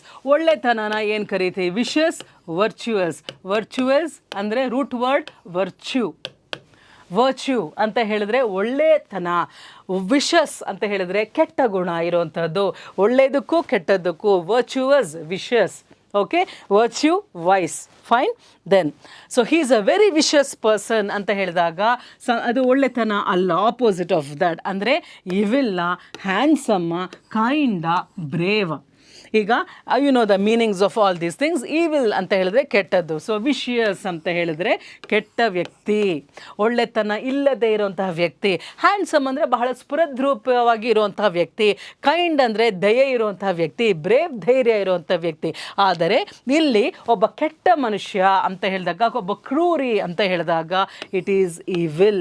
Vicious ಅಂತಂದರೆ evil, opposite virtuous. Okay, then he gave it a mighty push and it opened. ಅಂದ್ರೇನು? ಆ ಬಾಗಿಲಿಗೆ ಒಂದು ಬಲವಾದ ಒಂದು ಏಟನ್ನು ಕೊಟ್ಟಾಗ ಆ ಬಾಗಿಲು ಓಪನ್ ಆಯಿತು ಅಂತ ಹೇಳಿ. So he gave it a mighty push ಅಂದರೆ ಬಾಗಿಲ ಜೋರಾಗಿ ತಳ್ಳಿದಾಗ ಆ ಬಾಗಿಲು ಓಪನ್ ಆಯಿತು. ಡೋರ್ ಅಂತ ಇಲ್ಲ, but we have to understand it. ನಾವು he gave it a mighty push ಅಂದ್ರೇನು? ವೀಕ್ ಆಗಿರುವಂಥದ್ದ, ಬಲಹೀನವಾಗಿರುವಂಥದ್ದ, ಸ್ಟ್ರಾಂಗ್ ಆಗಿರುವಂಥದ್ದ, ವೀಕರ್ ಆಗಿರುವಂಥದ್ದ. ಅಥವಾ ಸ್ಟ್ರಿಂಗ್ ಅಂದರೆ ಒಂದು ಎಳೆ, ಓಕೆ, ಸ್ಟ್ರಿಂಗ್ ಅಂತ. So which is the suitable word here? Might ಅಂತ ಅಂದರೆ powerful, that means strong. So mighty ಅಂದರೆ strong. He gave a strong push and the door opened ಅಂತ ಅರ್ಥ. So the new words that you have learned, equivalent words. Strong ಅಂತ ಹೇಳಿದ್ರೆ mighty, powerful. Then next one, savoury foods are not necessarily healthy. Savoury foods ಅಂದ್ರೇನು? ಟೇಸ್ಟಾಗಿ ಇರುವಂತಹ food ಎಲ್ಲ ಹೆಲ್ದಿಯಾಗಿರೋ food ಅಂತ ಅರ್ಥ ಮಾಡ್ಕೋಬಾರ್ದು ಅಲ್ವಾ. So there are many foods that are very tasty, but then tasty to the tongue ಅಲ್ವಾ, ಬಟ್ ಆದರೆ ಆರೋಗ್ಯಕ್ಕೆ ಒಳ್ಳೇದಲ್ಲ ಅಂತ ಹೇಳಿ. ಸೊ ಸೇವರಿ ಅಂದರೆ ಇನ್ನೊಂದೇನು ಅಂದರೆ, ಸೇವರಿ ಮೀನ್ಸ್ ಅದು ಸಾಲ್ಟ್ ಆ್ಯಂಡ್ ಸ್ಪೈಸಿ ಆಗಿರೋಂಥದ್ದನ್ನೇ we call it as savouries. ಬೇಕ್ರಿಯಲ್ಲೆಲ್ಲ ನೋಡಿರ್ತೀರ, ಸೇವರೀಸ್ ಅಂತ ಹೇಳಿದ್ರೆ ಕಣ್ಣಿಗೆ ಬಾಯಿಗೆ ರುಚಿಯಾಗಿರುವಂಥದ್ದು, ಕಣ್ಣಿಗೆ ನೋಡೋದಕ್ಕೆ ರುಚಿಯಾಗಿರೋದು ಅಂತ. So that means spicy as well as salt ಇರೋವಂಥ ಸ್ನ್ಯಾಕ್ಸನ್ನು ನಾವು ಸೇವರೀಸ್ ಅಂತ ಹೇಳ್ತೀವಿ. ಸ್ವೀಟ್ಸನ್ನು ನಾವು ಸೇವರೀಸ್ ಅಂತ ಹೇಳಲ್ಲ, ಸ್ವೀಟ್ಸ್ ಅಂತಲೇ ಹೇಳ್ತೀವಿ. Okay, so salt and spicy ಆಗಿರುವಂಥದ್ದನ್ನು we call it as savouries. So savoury foods are not necessarily healthy. So ಕಣ್ಣಿಗೆ ಬಾಯಿಗೆ ಚೆನ್ನಾಗಿರೋದೆಲ್ಲ ಆರೋಗ್ಯಕ್ಕೂ ಚೆನ್ನಾಗಿರುತ್ತೆ ಅಂತ ಹೇಳೋಕ್ಕಾಗಲ್ಲ. ದೇರ್ ಫಾರ್ ಸಾಲ್ಟಿನ, ಆಯಿಲಿನ, ಆ್ಯಪಿಟೈಸಿಂಗ, ರ್ಯಾಂಕಿಡ. ಓಕೆ, ಸೊ ನಾವು ಇದೆಲ್ಲ ಅಂದರೆ ಕಹಿಯಾಗಿರುವಂಥದ್ದು ಯಾವುದು? ಸೊ ಸಾಲ್ಟಿ, ಆಯಿಲಿ, ಆ್ಯಪಿಟೈಸಿಂಗ್ ಅಂದರೆ ಹಸಿವು ಬರೆಸೋ ಅಂಥದ್ದನ್ನು ಆ್ಯಪಿಟೈಸಿಂಗ್ ಅಂತ ಹೇಳ್ತೀವಿ. ಸೊ ಸೇವರಿ ಫುಡ್ಸ್ ಅಂತ ಹೇಳಿದ್ರೆ ಇಲ್ಲಿ salty foods are not necessarily healthy ಅಂತ ಅರ್ಥ. Then next one, new words that you have learned: savoury, appetizing, rancid and salty, oily, ಜಿಡ್ಡು ಪದಾರ್ಥ. Then the erring accountant was ordered to make full restitution to the aggrieved customer. ಎರ್ ಅಂತಂದ್ರೇನು? ತಪ್ಪು ಮಾಡುವಂಥದ್ದು. ಆ accountant ತಪ್ಪು ಮಾಡಿದ್ರಿಂದ ಅವನಿಗೆ ಏನಂತ ಆರ್ಡರ್ ಮಾಡಲಾಯಿತು? The erring accountant was ordered to make full restitution. ಅಂದ್ರೇನು? ಆ ಕಸ್ಟಮರ್ಗೆ ಅಲ್ಲಿ ಲೆಕ್ಕಾಚಾರದಲ್ಲಿ ಈ ಅಕೌಂಟೆಂಟು ಕರೆಕ್ಟಾದ ಲೆಕ್ಕ ತೋರಿಸದೇ ಇದ್ದಿದ್ದರಿಂದ ಅವನಿಗೇನಾಯಿತು? ಅವನಿಗೆ ಆ ದೊಡ್ಡವರು ಆರ್ಡರ್ ಮಾಡಿದ್ರು ಏನು ಅಂತಂದರೆ ಆ ಫುಲ್ ಅಮೌಂಟನ್ನು ರೀಪೇ ಮಾಡಬೇಕು. That means make full restitution of the amount to the customer ಅಂತಂದ್ರೇನು? ಅಂದರೆ ಆ ವ್ಯಕ್ತಿಗೆ ಕಂಪ್ಲೀಟ್ ಹಣ ಅಮೌಂಟ್ ರೀಪೇ ಆಗಬೇಕು. ರೆಸ್ಟಿಟ್ಯೂಷನ್ ಅಂದರೆ repay the whole amount back to the customer. So erring ಅಂತ ಹೇಳಿದ್ರೆ ತಪ್ಪು ಮಾಡಿರೋಂತಹ ಆ ಅಕೌಂಟೆಂಟ್ಗೆ ಏನಂತ ಹೇಳಿ ಇನ್ಸ್ಟ್ರಕ್ಷನ್ ಬಂತು? ಟು ಮೇಕ್ ಫುಲ್ ರೆಸ್ಟಿಟ್ಯೂಷನ್ ಅಂದರೆ ವಾಪಸ್ ಮರುಪಾವತಿ ಮಾಡುವಂಥದ್ದು. ಅಗ್ರೀವ್ಡ್ ಅಂದರೆ ಅನ್ಯಾಯಕ್ಕೆ ಒಳಗಾದಂತಹ ವ್ಯಕ್ತಿ. ಅಗ್ರೀವ್ಡ್ ಅಂದರೆ ಅವನಿಗೆ ದುಃಖ ಆಗಿದೆ, ಯಾಕೆಂದರೆ ಅವನಿಗೆ ಲಾಸ್ ಆಗಿದೆ, ಅನ್ಯಾಯ ಆಗಿದೆ. ಸೊ ಅಂಥ ಅಗ್ರೀವ್ಡ್ ಕಸ್ಟಮರ್ಗೆ, ಯಾವ ಕಸ್ಟಮರ್ಗೆ ಅನ್ಯಾಯ ಆಗಿದೆ, that person is called as an aggrieved customer. Okay, so ಅಪಾಲಜಿನ ಅರ್ಥ ಅಲ್ಲಿ ರೆಸ್ಟಿಟ್ಯೂಷನ್ಗೆ ಅಥವಾ ರಿಟರ್ನ್ ಆಫ್ ಮನಿನ ಅಥವಾ ಅಕ್ನಾಲೆಜ್ಮೆಂಟ್ ಅಥವಾ ಎಕ್ಸ್ಪ್ಲನೇಷನ್ನ. ಇಲ್ಲಿ ಏನು ಹಣ ಮತ್ತೆ ಅವನಿಗೆ ವಾಪಸ್ ಕೊಡಬೇಕು ಅಂತ ಆರ್ಡರ್ ಆಗಿರೋದಾ, ಅಥವಾ ನಿಂಗೆ ಕ್ಷಮೆ ಕೇಳ್ಕೊ ಸಾಕು ಅಂತ ಇರೋದಾ, ಅಥವಾ ಅಕ್ನಾಲೆಜ್ಮೆಂಟ್ ಹೌದು ನಾನು ತಪ್ಪು ಮಾಡಿದ್ದೀನಿ ಅಂತ ಸುಮ್ಮನೆ ಒಪ್ಕೊಳ್ಳೋಂಥದ್ದ, ಅಥವಾ ಎಕ್ಸ್ಪ್ಲನೇಷನ್ ನಾನು ನಮಗೆ ಕಾರಣ ಕೊಡ್ತೀನಿ ಅಂತ ಹೇಳೋದಾ? ಇಲ್ಲಿ ರೆಸ್ಟಿಟ್ಯೂಷನ್ಗೆ ಈಕ್ವಲೆಂಟ್ ಪದ ಅಂದರೆ it is return of money. To make full restitution ಅಂದರೆ repaying the whole amount to the aggrieved customer. Okay, so the new words are all these: erring, aggrieved, acknowledgement, apology ಅಂದರೆ ಕ್ಷಮೆ, explanation ಉತ್ತರ ಕೊಡುವಂಥದ್ದು ಕಾರಣ ಕೊಟ್ಟು, then return of money. Okay, so these are the new words. Then next one, obstinate people make others' lives difficult. ಅದು lives ಅಲ್ಲ, ಜೀವನಗಳನ್ನು. ಆಬ್ಸ್ಟಿನೇಟ್ people ಅಂದರೆ ಯಾರು ಬಹಳ ಹಠಮಾರಿಗಳಾಗಿರ್ತಾರಲ್ಲ, ಯಾವುದಕ್ಕೂ ಕಾಂಪ್ರಮೈಸೇ ಆಗಿರೋದಿಲ್ಲ, ಸ್ಟಬರ್ನ್ ಆಗಿ ರಿಜಿಡ್ ಆಗಿರೋರು, ಅವರ ಜೀವನ ಅಲ್ಲದೆ ಇನ್ನೊಬ್ಬರ ಜೀವನನೂ ಸಹ ಕಷ್ಟ ಮಾಡಿಬಿಡ್ತಾರೆ ಅಂತ ಹೇಳಿ, ಬೇರೆಯವ್ರಿಗೂ ತೊಂದರೆ ಮಾಡ್ತಾರೆ, ಬೇರೆಯವ್ರ ಜೀವನಗಳನ್ನು ನರಕ ಮಾಡ್ತಾರೆ ಅಂತ. So obstinate people make others lives difficult. So ಈಗ ಅದರ್ಸ್ ಅಂತ ಇರೋವಾಗ ಇಲ್ಲಿ ಅಪಾಸ್ಟ್ರಫ್ ಇದೆ. ಯಾಕೆ ಅಂದರೆ ಇಲ್ಲಿ ಎಸ್ ಆದಮೇಲೆ, ಪ್ಲೂರಲ್ ಆದಮೇಲೆ ಅಂದರೆ ಅಪಾಸ್ಟ್ರಫ್ ಬಂದಿದೆ, ಅಂದರೆ ಬಹಳಷ್ಟು ಜನರ ಜೀವನವನ್ನು ಕಷ್ಟ ಮಾಡ್ತಾರೆ ಅಂತ. Lives not lives. ಲೈವ್ಸ್ ಅಂದರೆ ಜೀವನಗಳನ್ನು ಕಷ್ಟ ಮಾಡ್ತಾರೆ. ಸೊ ಆಬ್ಸ್ಟಿನೇಟ್ ಪೀಪಲ್ ಏನು? ಇನ್ನೋಸೆಂಟ್ ಅಂದರೆ ಅಮಾಯಕರು, ಓಕೆ. ಸಬ್ಮಿಸಿವ್ ಅಂತ ಅಂದರೆ ಶರಣಾಗತರಾಗಿರುವಂಥ ಜನನ ಸಬ್ಮಿಸಿವ್. ಸ್ಟಬ್ಬರ್ನ್ ಅಂತ ಅಂದರೆ ಹಠಮಾರಿಗಳು. ಅನ್ಹ್ಯಾಪಿ ಅಂತ ಅಂದರೆ ತುಂಬ ಒಂಥರ ಖುಷಿನೇ ಇಲ್ಲದೆ ಇರುವಂತಹ ಜನ ಅಂತ ಹೇಳಿ. ಈಗ ಯಾರು ಬೇರೆಯವರ ಜೀವನವನ್ನು ಕಷ್ಟ ಮಾಡುವಂಥದ್ದು? ಇನ್ನೋಸೆಂಟ್ ಪೀಪಲ್ ಅಲ್ಲ, ಸಬ್ಮಿಸಿವ್ ಪೀಪಲ್ ಅಲ್ಲ, ಬಟ್ ಸ್ಟಬ್ಬರ್ನ್ ಪೀಪಲ್ ಅಂದ್ರೇನು, ಬಹಳ ರಿಜಿಡ್ ಆಗಿ ಹಠಮಾರಿಗಳು ಅವರು ಬೇರೆಯವರ ಜೀವನ ಸಹ ಬಹಳ ಕಷ್ಟ ಮಾಡ್ತಾರೆ. ಹಾಗಾಗಿ obstinate, the synonym for that is stubborn, rigid. ನಾನು ಕಾಂಪ್ರಮೈಸೇ ಆಗಲ್ಲ, ನಾನು ಇರೋದೇ ಹೀಗೆ, ನಾನು ಎಲ್ಲಿಗೂ ಯಾರಿಗೂ ಸೋಲಲ್ಲ ಅಂತ ಹಠ ಹಿಡಿತಾರಲ್ಲ, that is called as being stubborn. Next one, some of our leaders carry themselves with great panache ಅಂತಂದರೆ ಏನು? ಪೆನಾಶ್ ಪ್ರೊನೌನ್ಸಿಯೇಷನ್. ಸೊ ನಾವು ಕೆಲವು ವ್ಯಕ್ತಿಗಳನ್ನು ನೋಡಿದಾಗ ಕೆಲವೊಬ್ಬರು ಅಂಥ ಪವರ್, ಅಥಾರಿಟಿ ಎಲ್ಲ ಇದ್ರೂ ಸಹ ಅವರ ಲುಕ್ ನೋಡಿದಾಗ ಸ್ಟ್ಯಾಂಡರ್ಡ್ ಅಂತ ಅನಿಸೋದಿಲ್ಲ ಅಲ್ವಾ? ಏನು ಇಂಥ ಒಬ್ಬ ಅಂದರೆ ಸಿಂಪಲ್ ಆಗಿರೋದು ಬೇರೆ, ಬಟ್ ಆದರೆ ಆ ತೂಕ ಇರೋದು ಬೇರೆ. ಅಲ್ಲಿ ಹೋದಾಗ ಒಂದು ಗಾಂಭೀರ್ಯ, ಆ ಒಂದು the way they carry themselves ಅಂತ ಹೇಳ್ತಾರಲ್ಲ, ಈಗ ಒಂದು ಪವರ್ಫುಲ್ ವ್ಯಕ್ತಿ ಅಲ್ಲಿ ಬಂದು ಕೂಡಲೇ ಆ ಸ್ಟೇಜು, ಆ ಒಂದು ಪ್ಲೇಸೇ ಒಂಥರ ಕಳೆ ಬರಬೇಕು, ಅಂಥ ವ್ಯಕ್ತಿಗಳು ಇರಬೇಕು. ಆದರೆ ಅಷ್ಟೊಂದೆಲ್ಲ ಪವರೆಲ್ಲ ಇಟ್ಕೊಂಡ್ರು ಸಹ ಬಹಳ ಒಂಥರ ಏನು ಅಲ್ಲಿ ಕಳೆನೇ ಬರಲ್ಲ ಸ್ಟೇಜ್ ಮೇಲೆ. ಇವ್ರು ಇಂಥ ಒಂದು ದೊಡ್ಡ ವ್ಯಕ್ತಿನ ಹೇಳಿದರೆ ಮಾತ್ರ ಗೊತ್ತಾಗತ್ತೆ, ಆದರೆ ಅವ್ರ ಪರ್ಸ್ನಾಲಿಟಿಯಲ್ಲಿ ಅದು ಕಾಣಿಸ್ತಾನೆ ಇಲ್ಲ ಅಂತ ಹೇಳಿದಾಗ, so that means there are some leaders who carry themselves that stamp of dignity, that stamp of power, that stamp of elegance ಅಂತ ನಾವು ಹೇಳ್ತೀವಿ. ಅವರಲ್ಲಿ ಬಂದು ನಿಂತರೆ ಸಾಕು, ಅಲ್ಲಿ ಒಂಥರ ಹೊಳೆಯುತ್ತೆ, ಆ ರೇಡಿಯನ್ಸ್ ಅಲ್ಲೆಲ್ಲ ಕಂಪ್ಲೀಟ್ ಆಗಿ ಸ್ಪ್ರೆಡ್ ಆಗುತ್ತೆ ಅಲ್ವಾ? ಅದೆಲ್ರಿಗೂ ಬರುವಂತಹ ಕ್ವಾಲಿಟಿ ಅಲ್ಲ. That is called as presence, stage presence, screen presence ಅಂತ ನಾವು ಹೇಳ್ತೀವಿ. ಆ stylish attitude, once the come on to the stage ಅಂತ ಹೇಳಿದಾಗ ಆ ಒಂದು ಬಣ್ಣನೇ ಬೇರೆ ಇರುತ್ತೆ, ಅಂದರೆ ಆ ಸ್ಟೇಜಿನ ಒಂದು ಲುಕ್ಕೇ ಬೇರೆ ಆಗುತ್ತಲ್ಲ. That means some of our leaders carry themselves, ಅವ್ರನ್ನ ಹೇಗೆ ಅವರು ತೊಡಗಿಸ್ಕೊಳ್ತಾರೆ, ಹೇಗೆ ಅವರನ್ನು ಅವರು ಕಂಡಕ್ಟ್ ಮಾಡ್ತಾರೆ ಅಂತ ಹೇಳಿದ್ರೆ ವಿತ್ ಗ್ರೇಟ್ ಪನಾಶ್, ಅಂದರೆ ದೊಡ್ಡ ಒಂದು ಅಂದರೆ ಸ್ಟೈಲ್ ಅಂದರೆ ಬಹಳ ಲ್ಯಾವಿಶ್ ಸ್ಟೈಲ್, ಆಡಂಬರ ಅಂತ ಅಲ್ಲ, ಅಂದರೆ ಆ ಒಂದು ಗಾಂಭೀರ್ಯ, ಆ ಒಂದು ಡಿಗ್ನಿಟಿ, ಆ ಒಂದು ಸ್ಟೈಲ್ ಆ್ಯಂಡ್ ಎಲೆಗೆನ್ಸ್ ಏನಿದೆ ಅದು ಬಹಳ ಕಡಿಮೆ ಲೀಡರ್ಸ್ಗೆ ನಮ್ಮಲ್ಲಿ ಇರುವಂಥದ್ದು. ದಟ್ ಮೀನ್ಸ್ ಸ್ನಾಬಿಶ್ನೆಸ್ ಅಂದರೆ ನೀನು ಸುಮ್ಮನೆ ಇರು ಅಲ್ಲಿ, ಐ ನೋ ಎವ್ರಿಥಿಂಗ್ ಅಂದರೆ ಮಟ್ಟ ಹಾಕೋದು, ಸುಮ್ಮನೆ ಕೆಳಗೆ ತುಳಿತಾ ಇರೋವಂಥದ್ದು. That person is called as a snob. I am great, I am ultimate ಅಂತ ಹೇಳ್ತಾರಲ್ಲ, ಅಂಥವ್ರನ್ನ ನಾವು ಸ್ನಾಬ್ ಅಥವಾ ಸ್ನಾಬಿಶ್ ಆಟಿಟ್ಯೂಡ್ ಅಂತ ಹೇಳ್ತೀವಿ. ಇನ್ನೊಬ್ಬರನ್ನ ಕೆಳಗಿಳಿದು ನಾವು ಮಾತಾಡಿಸೋದಿಲ್ಲ. ಐ ಆಮ್ ಅ ಸ್ನಾಬ್ ಅಂದರೆ I don't mix with anybody because I am at the top ಅನ್ನೋ ಥರ. ಬಟ್ ಸ್ನಾಬಿಶ್ನೆಸ್ ಅಂತಾನ ಅಥವಾ ಸ್ಟೈಲ್ ಅಂತಾನ, ಆರೋಗೆನ್ಸ್ ಅಂತ ಹೇಳಿ, ಆರೋಗೆನ್ಸ್ ಒಂಥರ ದುರಹಂಕಾರ, ಪ್ರೌಡ್. ದೆನ್ ವಿಸ್ಡಮ್ ಅಂತ ಹೇಳಿದ್ರೆ ಬಹಳ ಒಂಥರ ತಿಳುವಳಿಕೆ ಇರುವಂಥ ಜ್ಞಾನಿಗಳ ಥರನ.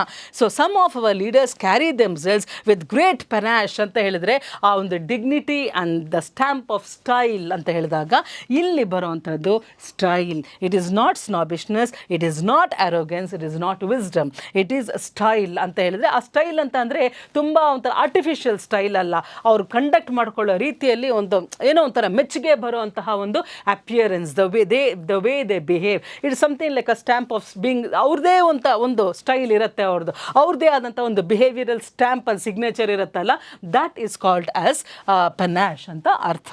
Okay, so that's a new word again. So I hope you have learned all these things. Next one, you ought to be aware of the ramification of your speech ಅಂತಂದರೆ ನಾವೇನು ಮಾತಾಡ್ತೀವಿ ಅದರ ಪರಿಣಾಮ ನಮಗೆ ಗೊತ್ತಿರಬೇಕು. ಅಂದರೆ ಮಾತಾಡೋದಕ್ಕಿಂತ ಮುಂಚೆ ಆಲೋಚನೆ ಮಾಡಬೇಕು. So you ought to be ಅಂದರೆ ನಿಮಗೆ ಗೊತ್ತಿರಬೇಕು. You ought to be aware, ತಿಳಿದಿರಬೇಕು. ದ ರ್ಯಾಮಿಫಿಕೇಷನ್ ಅಂದರೆ ಏನು, ಈ ಥರ ಮಾತಾಡಿದ್ರೆ ಏನಾಗತ್ತೆ, ಅದರ ಪರಿಣಾಮಗಳ ಬಗ್ಗೆ ನಮಗೆ ಗೊತ್ತಿರಬೇಕು ಅಂತ. So you ought to be aware of the ramification of your speech ಅಂತ ಹೇಳಿದ್ರೆ, ಮೇಟರ್ ಅಂದರೆ ಮದರ್, ಸ್ಟ್ರೆಂಗ್ತ್ ಅಂದರೆ ಒಂದು ಶಕ್ತಿ, ಕಾನ್ಸಿಕ್ವೆನ್ಸ್ ಅಂದರೆ ಏನು, ಅದರ ಪರಿಣಾಮ ಅಥವಾ ರಿಸಲ್ಟ್ ಅಥವಾ ಔಟ್ಕಮ್. ಓಕೆ, ವ್ಯಾಲ್ಯೂ ಅಂದರೆ ತೂಕ, ವರ್ತ್ ಆಫ್ ಇಟ್ ಅಂತ ಹೇಳಿ. ನಾವು ಮಾತಾಡೋವಾಗ ಅದರ ಪರಿಣಾಮ ಏನಾಗುತ್ತೆ, ಅದರ ರಿಸಲ್ಟ್ ಏನಾಗುತ್ತೆ ನನಗೆ ಗೊತ್ತಿರಬೇಕು, ಸುಮ್ಮನೆ ಮಾತಾಡ್ತಾ ಇರಬಾರ್ದು. ಹಾಗಾಗಿ ಮ್ಯಾಟರ್ ಆಗೋದಿಲ್ಲ, ಸ್ಟ್ರೆಂಗ್ತ್ ಆಗೋದಿಲ್ಲ. ಸೊ ಕಾನ್ಸಿಕ್ವೆನ್ಸ್ ಅಂದರೆ ಇದರ ರಿಸಲ್ಟ್ ಏನಾಗ್ಬೋದು, ನಾನು ಮಾತಾಡಿದರ ಒಂದು ಪರಿಣಾಮ, ಪ್ರಭಾವ ಏನಾಗ್ಬೋದು ಅಂತ ಹೇಳಿದ್ರೆ ramification. So ramification means consequence, consequence means result. ಈ ಥರ ಮಾತಾಡಿದ್ರೆ ಹೇಳಿದ್ರೆ ಯಾವ ಥರ ಆಗುತ್ತೆ, what will come back if I speak like this ಅಂತ ಅರ್ಥ. ಅದು ರ್ಯಾಮಿಫಿಕೇಶನ್ ಆಫ್ ಅವರ್ ಸ್ಪೀಚ್ ಅಂತ. Next one, his singing had a soporific effect on the audience. ಅಂದರೆ ಅವ್ನು ಹಾಡಿದ್ದು ಯಾವ ಥರ ಇತ್ತು ಅಂತ ಹೇಳಿದ್ರೆ ನಿದ್ದೆ ಬರೋ ಥರ ಇತ್ತು, ಜೋಗುಳ ಬರೋ ಥರ ಇತ್ತು ಅಂತ ಹೇಳಿದಾಗ, ಸೊಪಾರಿಫಿಕ್ ಅಂತ ಹೇಳಿದ್ರೆ ಅದು ಎದ್ದು ಕುಣಿಯೋ ಥರ ಇತ್ತಾ, ಸೂದಿಂಗ್ ಅಂತ ಹೇಳಿದ್ರೆ ಸಾಫ್ಟ್ ಆ್ಯಂಡ್ ಮೆಲೋಡಿಯಸ್ ಆಗಿ ಇರೋವಂಥದ್ದನ್ನು ಸೂದಿಂಗ್ ಇಫೆಕ್ಟ್ ಅಂತ ಹೇಳ್ತೀವಿ. ಪೇನ್ಫುಲ್ ಅಂತ ಹೇಳಿದ್ರೆ ಅಳು ಬರೋ ಥರ, ದುಃಖ ಆಗೋ ಥರ ಹಾಡ್ತಾ ಇದ್ದರೆ ಅದು ಪೇನ್ಫುಲ್ ಇಫೆಕ್ಟ್. ಆ್ಯಗನೈಸಿಂಗ್ ಅಂತ ಅಂದರೆ, ಆ್ಯಗೋನಿ ಅಂದರೆ ಕಷ್ಟ ತಡ್ಕೊಳಕ್ಕಾಗ್ತಾ ಇಲ್ಲ ಆ ರೀತಿ ಹಾಡ್ತಾ ಇದ್ದಾರಾ, ಅಥವಾ ಇಂಡ್ಯೂಸಿಂಗ್ ಡ್ರೌಸಿನೆಸ್, ನಿದ್ದೆ ಬರೋ ಥರ ಇದೆಯಾ. ಇಂಡ್ಯೂಸಿಂಗ್ ಅಂದರೆ ನಿದ್ದೆ ಬರ್ಸೋ ಥರ ಇದೆಯಾ ಅಂತ ಹೇಳಿ. ಸೊ ಇಲ್ಲಿ ಸೂದಿಂಗ್ ಅಲ್ಲ, ಪೇನ್ಫುಲ್ ಅಲ್ಲ, ಆ್ಯಗನೈಸಿಂಗ್ ಅಲ್ಲ, ಇಂಡ್ಯೂಸಿಂಗ್ ಡ್ರೌಸಿನೆಸ್ ಅಂದರೆ ಸೊಪಾರಿಫಿಕ್ ಎಫೆಕ್ಟ್ ಅಂತ ಅಂದರೆ ಮಂಪರು ಬರ್ಸೋ ಥರ, ನಿದ್ದೆ ಬರ್ಸೋ ಥರ ಇದೆ. Drowsy means making you asleep, that is called drowsiness. So that is called as the soporific effect. ಅಂದ್ರೇನು, ಹಿಸ್ ಸಿಂಗಿಂಗ್, ಅವ್ನು ಹಾಡೋದು ಆಡಿಯನ್ಸ್ ಮೇಲೆ ಯಾವ ರೀತಿ ಪರಿಣಾಮ ಬೀರ್ತಾ ಇತ್ತು. ಸೊಪಾರಿಫಿಕ್ ಇಫೆಕ್ಟ್ ಅಂದರೆ ನಿದ್ದೆ ಬರೋ ಥರ ಮಾಡ್ತಾ ಇತ್ತು. Then it was suggested that residents in the vicinity should eschew meat during the festival. ಇದು eschew ಅಂತ ಇದೆ. Okay, it was suggested that residents in the vicinity ಅಂದರೆ ಅಲ್ಲಿ ಒಂದು ಹಬ್ಬ ಅಥವಾ ಜಾತ್ರೆ ಆಗ್ತಾ ಇದೆ, ಹಾಗಾಗಿ ಎಲ್ಲರಿಗೂ ಏನು ಒಂದು ಇನ್ಸ್ಟ್ರಕ್ಷನ್ಸ್ ಬಂದಿತ್ತು ಅಂತ, ಸಜೆಷನ್ಸ್ ಬಂದಿತ್ತು ಅಂತಂದರೆ, ವಿಸಿನಿಟಿ ಅಂದರೆ ಆ ಒಂದು ಆವರಣದಲ್ಲಿ, that means in that jurisdiction, okay, in that neighbourhood ಅಂತ ಅನ್ನೋದನ್ನು ನಾವು ವಿಸಿನಿಟಿ ಅಂತ ಹೇಳ್ತೀವಿ. ಸೊ ಸುತ್ತಮುತ್ತಲು, that is called as vicinity, surroundings. Okay, the equivalent for that is surroundings.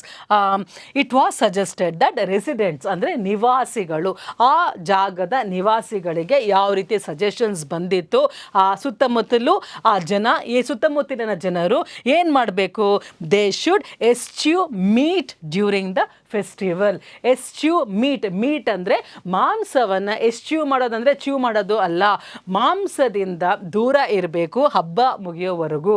So they should eschew meat, MEAT, meat ಅಂದರೆ ಮಾಂಸ.